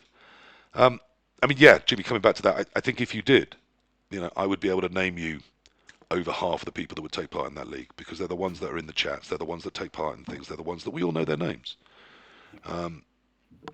So yeah, I'm not sure that is the way forward, unless it's something you want to do, just for yourselves. We do need to wrap up. It's been incredibly long. I want to say a huge thank you to 3 lovely people, huge parts of the Blood Bowl community, huge parts of the Blood Bowl 3 community. If you're not watching them play Blood Bowl, and yet you watch anyone on Twitch, then you're wrong, because you may not, you may love Jimmy and you may not think Mr. Page is your cup of tea, but he's playing a different thing and doing it in a slightly different way. And if there aren't times that you fancy a slightly different mode, if there are times you watch Mr. Page and you don't sometimes want, someone that's a little bit more caustic and sarcastic, then again, I think you're wrong. I think there's room for variety. And if you just want wholesome family fun, an occasional glimpse of a beautiful family behind him, then Mr. AndyDavo is your man. These are 3 very active streamers. They're putting good Blood Bowl content on there for you, and I would happily recommend all 3 of them to anyone out there. Thank you all for coming on. One World, One Blood Bowl, number 47. That's us for tonight. If we could just wave and say goodbye, it gives me a nice point to find in the edit. Thank you very much for coming. Have a lovely rest of your life. Remember, we're back in a week where we talk about tabletop. But until then, enjoy everything you do. That was One World, One Blood Bowl. Good night.